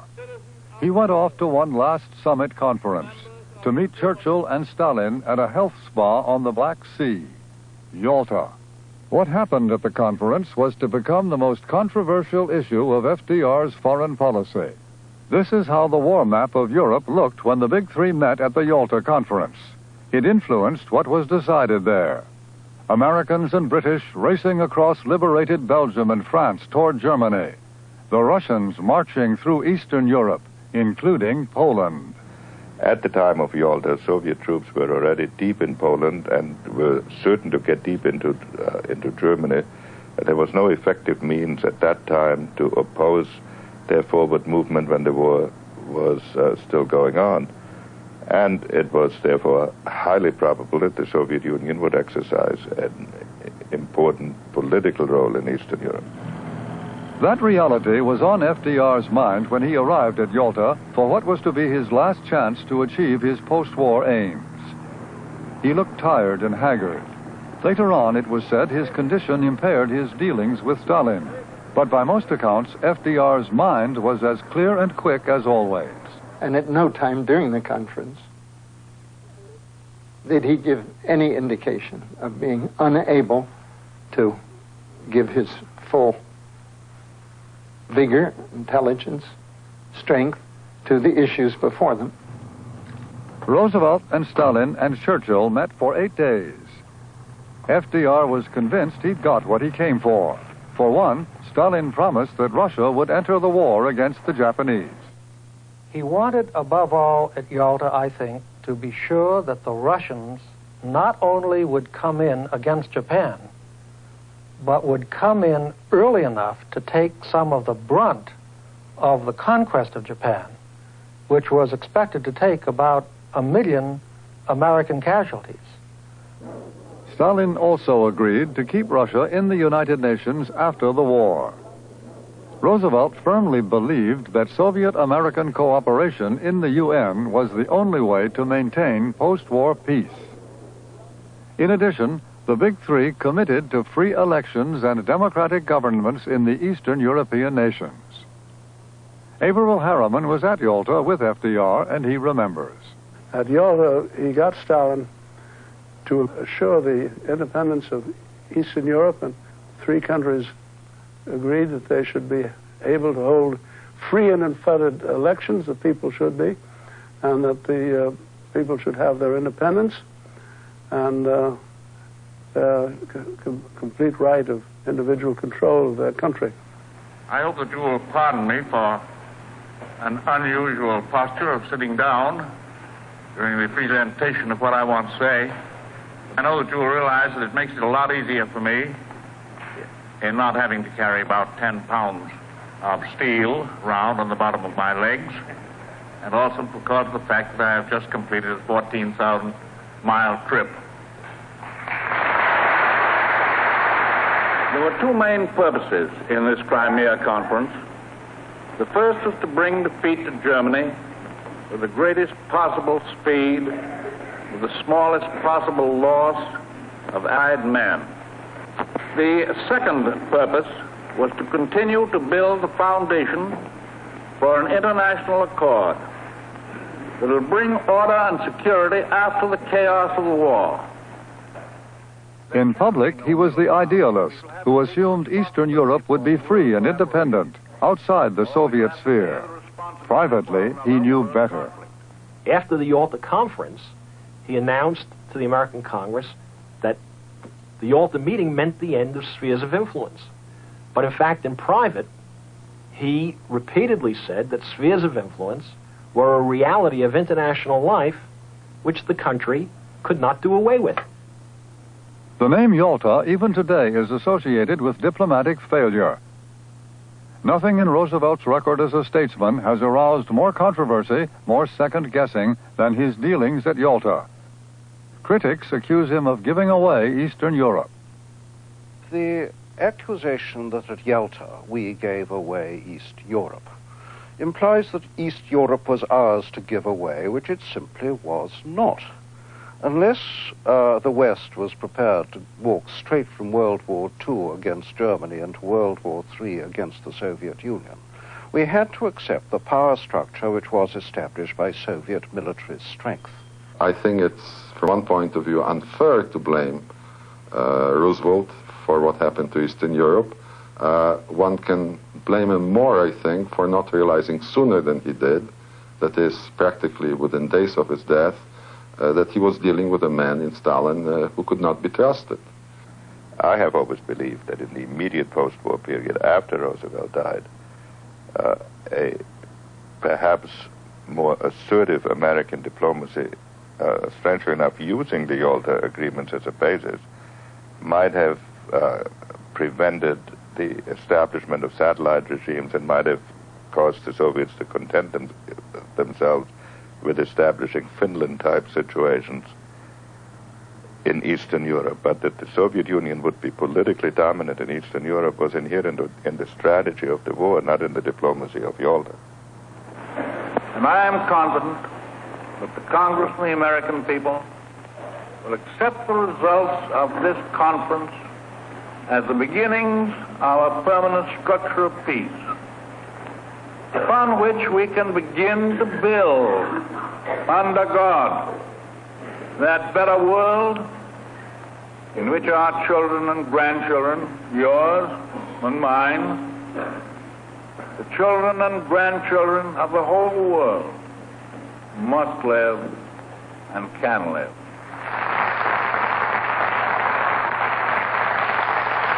When he came to office, America was isolated, economically crippled, militarily weak. He led the way as we won a war we could have lost, winning it quickly and with a minimum of American casualties. Our isolationism ended forever. We became a superpower, economically and militarily the strongest nation in the history of the world. FDR will continue. Military victory, also a moral victory. Evil had been crushed by the good guys, and we were the good guys, but maybe not that good. Early in the war, Roosevelt allowed the roundup of some 120,000 Japanese Americans who were put in internment camps on the West Coast. They were presumed to be traitorous and disloyal on grounds of race, while German Americans and Italian Americans, whites, never were subjected to anything like this. The ACLU calls it the worst breach of civil liberty in American history. Roosevelt also ordered wiretapping and the opening of mail for national security, he said. He did so without a court order, and the idea was to keep a close watch on aliens. Just how far the FBI went is uncertain, but there seems little doubt it was an extraordinary expression of presidential power. Recently discovered, in 1940, Roosevelt had a recording machine in the White House and a microphone at his desk. Some visiting senators had gone out and misquoted him, and he demanded accurate transcripts of what he had said. Well, there's not much in the recordings.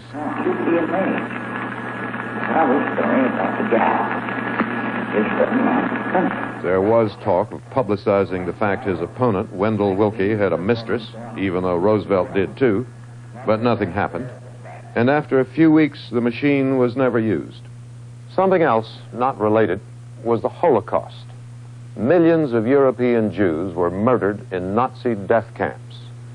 Roosevelt knew something about what was going on. Lots of people did. Diplomats, journalists, Winston Churchill, Jews around the world. But mostly they didn't believe it, because genocide on such a scale was incomprehensible, unprecedented, and perhaps even physically impossible. FDR was pained by what he knew about the concentration camps, but neither he nor any other Allied leader grasped the magnitude of it. And rather than diverting Army forces to rescue the victims, he went ahead with the Allied strategy of winning the war as fast as possible. FDR will continue with a look at the world beyond Yalta. The war ended in the summer of 1945. It ended in Europe when the Germans surrendered. It ended in Japan when the atomic bomb was dropped on 2 Japanese cities, causing the most horrible devastation. Roosevelt ordered the atomic bomb built, but did not live to see it used. Well, now, with Peter Jennings, we will turn again to our 4 presidents and ask them what has happened in foreign policy since, and because of what Roosevelt foresaw. We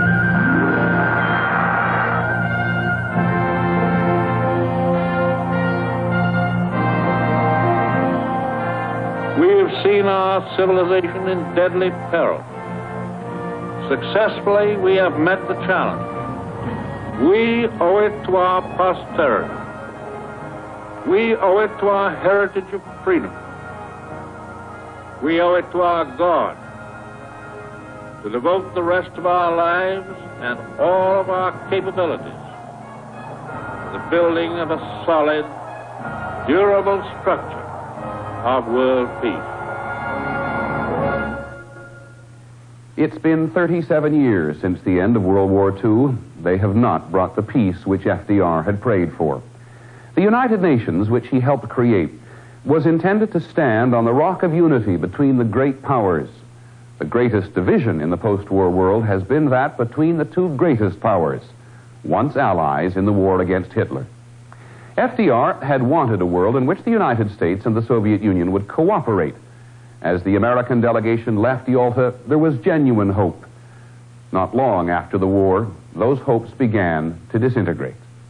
From Stettin in the Baltic to Trieste in the Adriatic, an iron curtain has descended across the continent. As the West saw it, the Russians betrayed agreements made at Yalta. There were no free elections in Poland. There were to be none anywhere in Eastern Europe. As Stalin saw it, Yalta and the Soviet war effort had made Eastern Europe a Soviet sphere of influence, in which Moscow would have the final say. Soviet domination, very often by force of arms, has been a major source of continuing East-West tension. FDR's successors have been unable to stop the Soviets whenever they decided to crush even limited experiments with democracy. It is ironic. In the winter of 1981, the independent Polish Union was suppressed in part for trying to implement those free elections agreed at Yalta 37 years ago. Did FDR give away too much at Yalta? While most historians conclude he did not, among FDR's living successors there continue to be different assessments. They literally turned over Eastern Europe to the Soviet Union as a sphere of influence and interest. But they did insist on provisions of the things that Stalin had agreed that he would do. Churchill, as we know, took a different viewpoint from Roosevelt. Churchill saw Stalin's vulnerabilities or what have you long before others did. But he was unable to convince Roosevelt on that. And he said that he was shocked by Roosevelt's appearance. He said he was not himself. He said had he been well, the whole course of history would have been different. I think we gave away too much at Yalta. Whether a more adamant position by Churchill and Roosevelt could have prevailed, I really do not know. But if there was a serious mistake made by Roosevelt in the conduct of foreign affairs, it was being too generous to Stalin. Do you think at Yalta he really had any choice? Realistically, he probably didn't. From a negotiator's point of view, it would have been pretty much impossible to get Stalin to move all those Russian troops out of those occupied areas. 8 presidents since FDR have negotiated with the Soviet government. There have only been fleeting embraces. The American perception of Soviet behavior has always been conditioned by the lingering suspicion they could not be trusted. Do you think the Russians can be trusted to keep an agreement now? Well, let me say, knowing their philosophy, that morality is that which furthers socialism, that I would not believe that any of the negotiations, for example, in arms reductions that we're engaged in, should be concluded without provision for verification for both sides to make sure that each side is eliminating the weapons that it has promised to eliminate. In most of the cases, I believe they have kept their word. In others, they have shaded their actions. They're always pushing to the deadline, so to speak, to go beyond it, go beyond what they have agreed to. They're aggressive. They are seeking to do what they believe is in their best interest. We have to be tough in the negotiations, but we have to be just as tough in insisting that they live up to whatever they have previously agreed to. You made probably the most serious effort of any president since Roosevelt to work out some kind of accommodation with the Soviet Union. Do you think it is possible now? I think that what we have to realize is that there is a way to deal with the Russians. Now, they may be wrong, and they may be evil, and all that sort of thing, and I have made that case. But on the other hand, they are not stupid. And they do not want to destroy themselves and destroy the world. They want the world, but they do not want war. Because after war, the world wouldn't be worth having. I would talk to them. I would try to negotiate limitations of nuclear arms. I would certainly trade with them on the right kind of a basis, and also to influence them by simply pointing out that if they misbehave by attempting to expand their influence over areas that are vital to us, that we have ways to react. At the end of World War II, FDR left the United States tall and strong amid the ashes. Only the U.S. and the Soviet Union could really lay claim to being global powers. World conflict since then has been shaped by their competing interests. The American reaction to the Soviet Union has caused the United States to expand its military commitments far beyond what FDR thought they should be. We must take immediate and resolute action. In 1947 came the Truman Doctrine. The United States drew firm lines around the Western world and declared that Soviet influence should go no further. Should we fail to aid Greece and Turkey in this fateful hour, the effect will be far-reaching to the West as well as to the East. The Cold War had begun.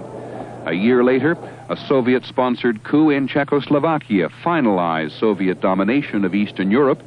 By then, FDR's policy of cooperation had given way to containment of what America perceived to be Soviet expansion, what the Russians still see today as a policy of American encirclement. American-Soviet relations since then have been a vicious circle of mutual suspicion. For every president since FDR, anti-communism has been a central factor in his foreign policy.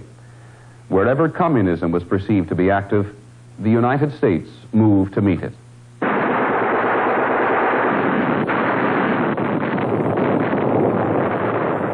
Communist activity in Asia, especially the Korean War, in which the North was supported by Moscow and Peking, led the United States in search of Asian anti-communist allies. In the late 1950s, in the name of anti-communism, the Eisenhower Doctrine was an attempt to defend Western interests in the Middle East. American troops and military aid were offered to virtually anyone who said they were resisting international communism. Let every nation know. John F. Kennedy maintained the policy. Minutes after becoming president, he told the world how far the United States would go to implement it. That we shall pay any price, bear any burden, support any friend, oppose any foe, to assure the survival and the success of liberty. By the mid-60s, the U.S. was something of a godfather and had military alliances with 42 other nations. And then there was Vietnam.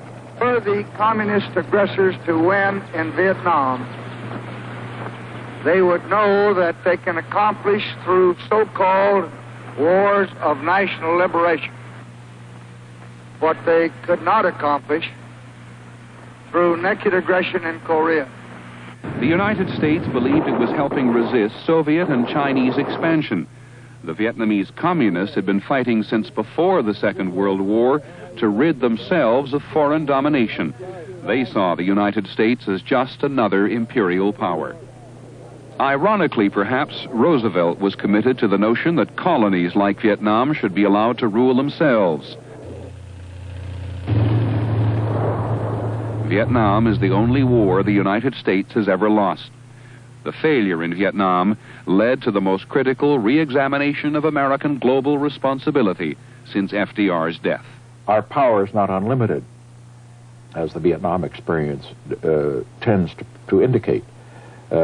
But on the other hand, as we look at the situations in the Persian Gulf, in Africa, which has all of the mineral resources and so forth, so essential to our friends in Europe and Japan, as well as ourselves and all the industrial countries, we have got to see to it that our mineral resources and our oil resources are not cut off.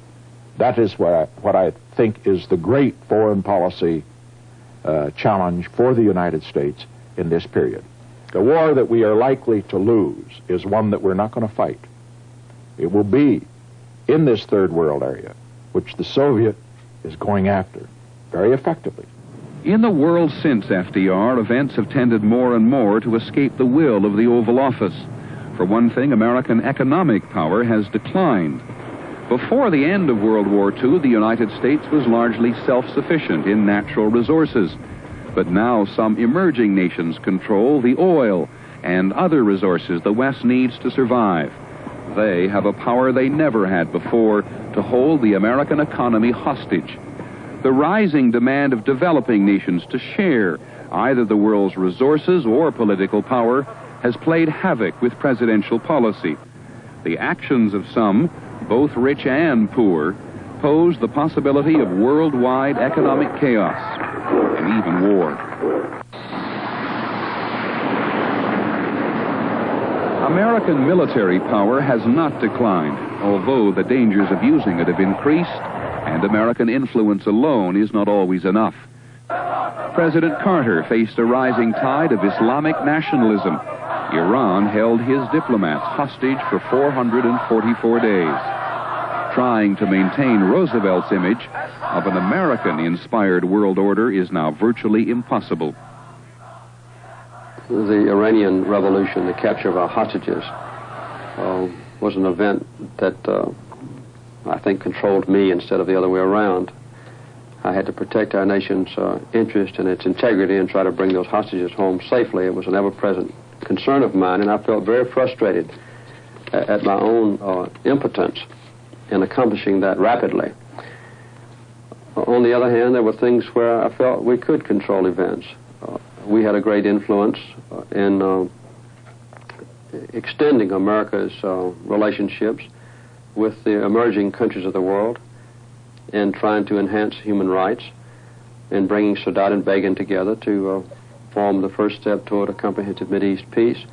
In a time of crisis, a president has much greater control of events. And when there's no crisis imminent, partisanship intrudes and the president's influence becomes less. Well, I don't think you control all events. I think you can control some things, but you can't control the events that have happened in Poland. You can't control some of the things in the Middle East, but even there, you can make up your mind that you're going to do your utmost to help find a solution. Well, I suppose the major event of my presidency, particularly in the first term, was, of course, the war in Vietnam. Now, I could not control that event, but I think one of our major achievements is that despite the fact that we did have the war, that at that time, we still were able to go forward on some foreign policy initiatives. The China initiative we undertook and did not allow the war totally to obsess us so that we didn't go forward in other areas. It's very important that a president not allow the event of the moment to blind his vision of the future.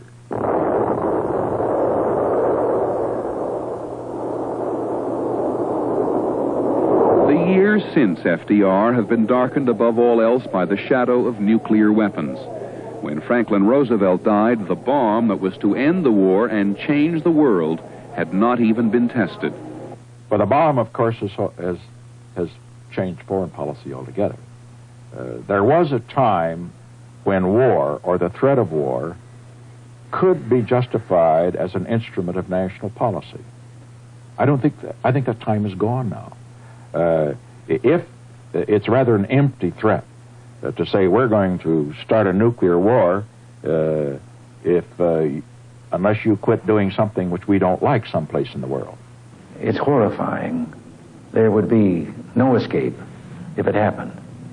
And I have to say that in my own mind and in this position, I'm going to do everything I can to see if we cannot reduce, if not totally eliminate, those weapons to the point that the world no longer will have to live under the threat of incineration. But while nuclear weapons have become the most powerful restraining influence on the superpowers, the nuclear club has expanded, and other nations further threaten the world's stability by being on the nuclear threshold. We live today in a more dangerous world, more so because of the nuclear weapons which Roosevelt commissioned. On the day before he died, Roosevelt wrote a speech containing advice more relevant now than when it was written. Today, he wrote, "Science has brought all the quarters of the globe so close together that it is impossible to isolate them from one another. Today," wrote FDR, "we are faced with the preeminent fact that if civilization is to survive, we must cultivate the science of human relations, the ability of all people, of all kinds, to live together and work together in the same world at peace." FDR, a final note in a moment. He was there when the country was in danger, first at home and then abroad, and he dealt with both. Not perfectly by any means.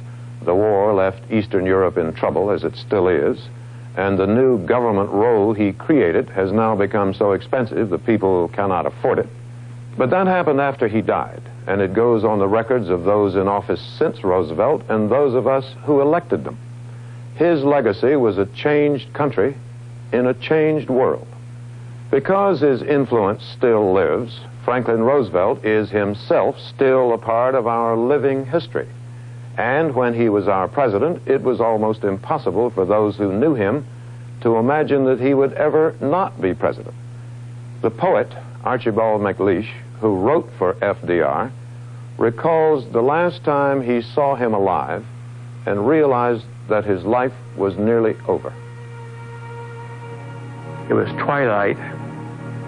He was facing what little light there was, and he looked up and looked at the window, and I've never seen such anguish in a human face. And it suddenly came over me. It had not come over me once prior to that time. It suddenly came over me that he was going to die. And that afternoon hour was in my mind when the news came. A press association has just announced that President Roosevelt is dead. The president died of a cerebral hemorrhage. All we know so far is that the president died at Warm Springs in Georgia.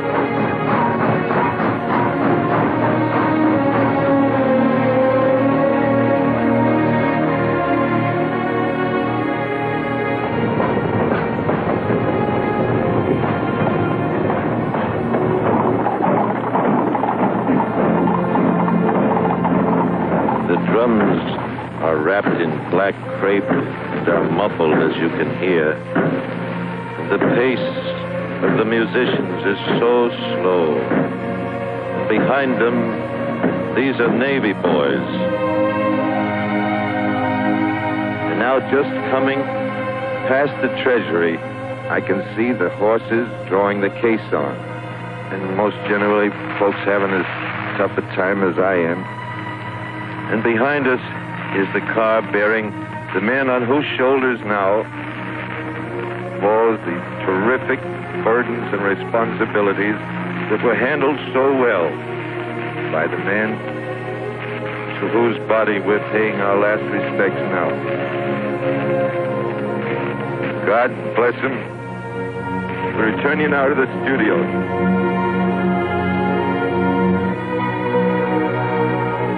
The people stood there and cried. I did too. it was a great sorrow, because part of the country was dying too. I mean, part of the country that one wanted to keep alive.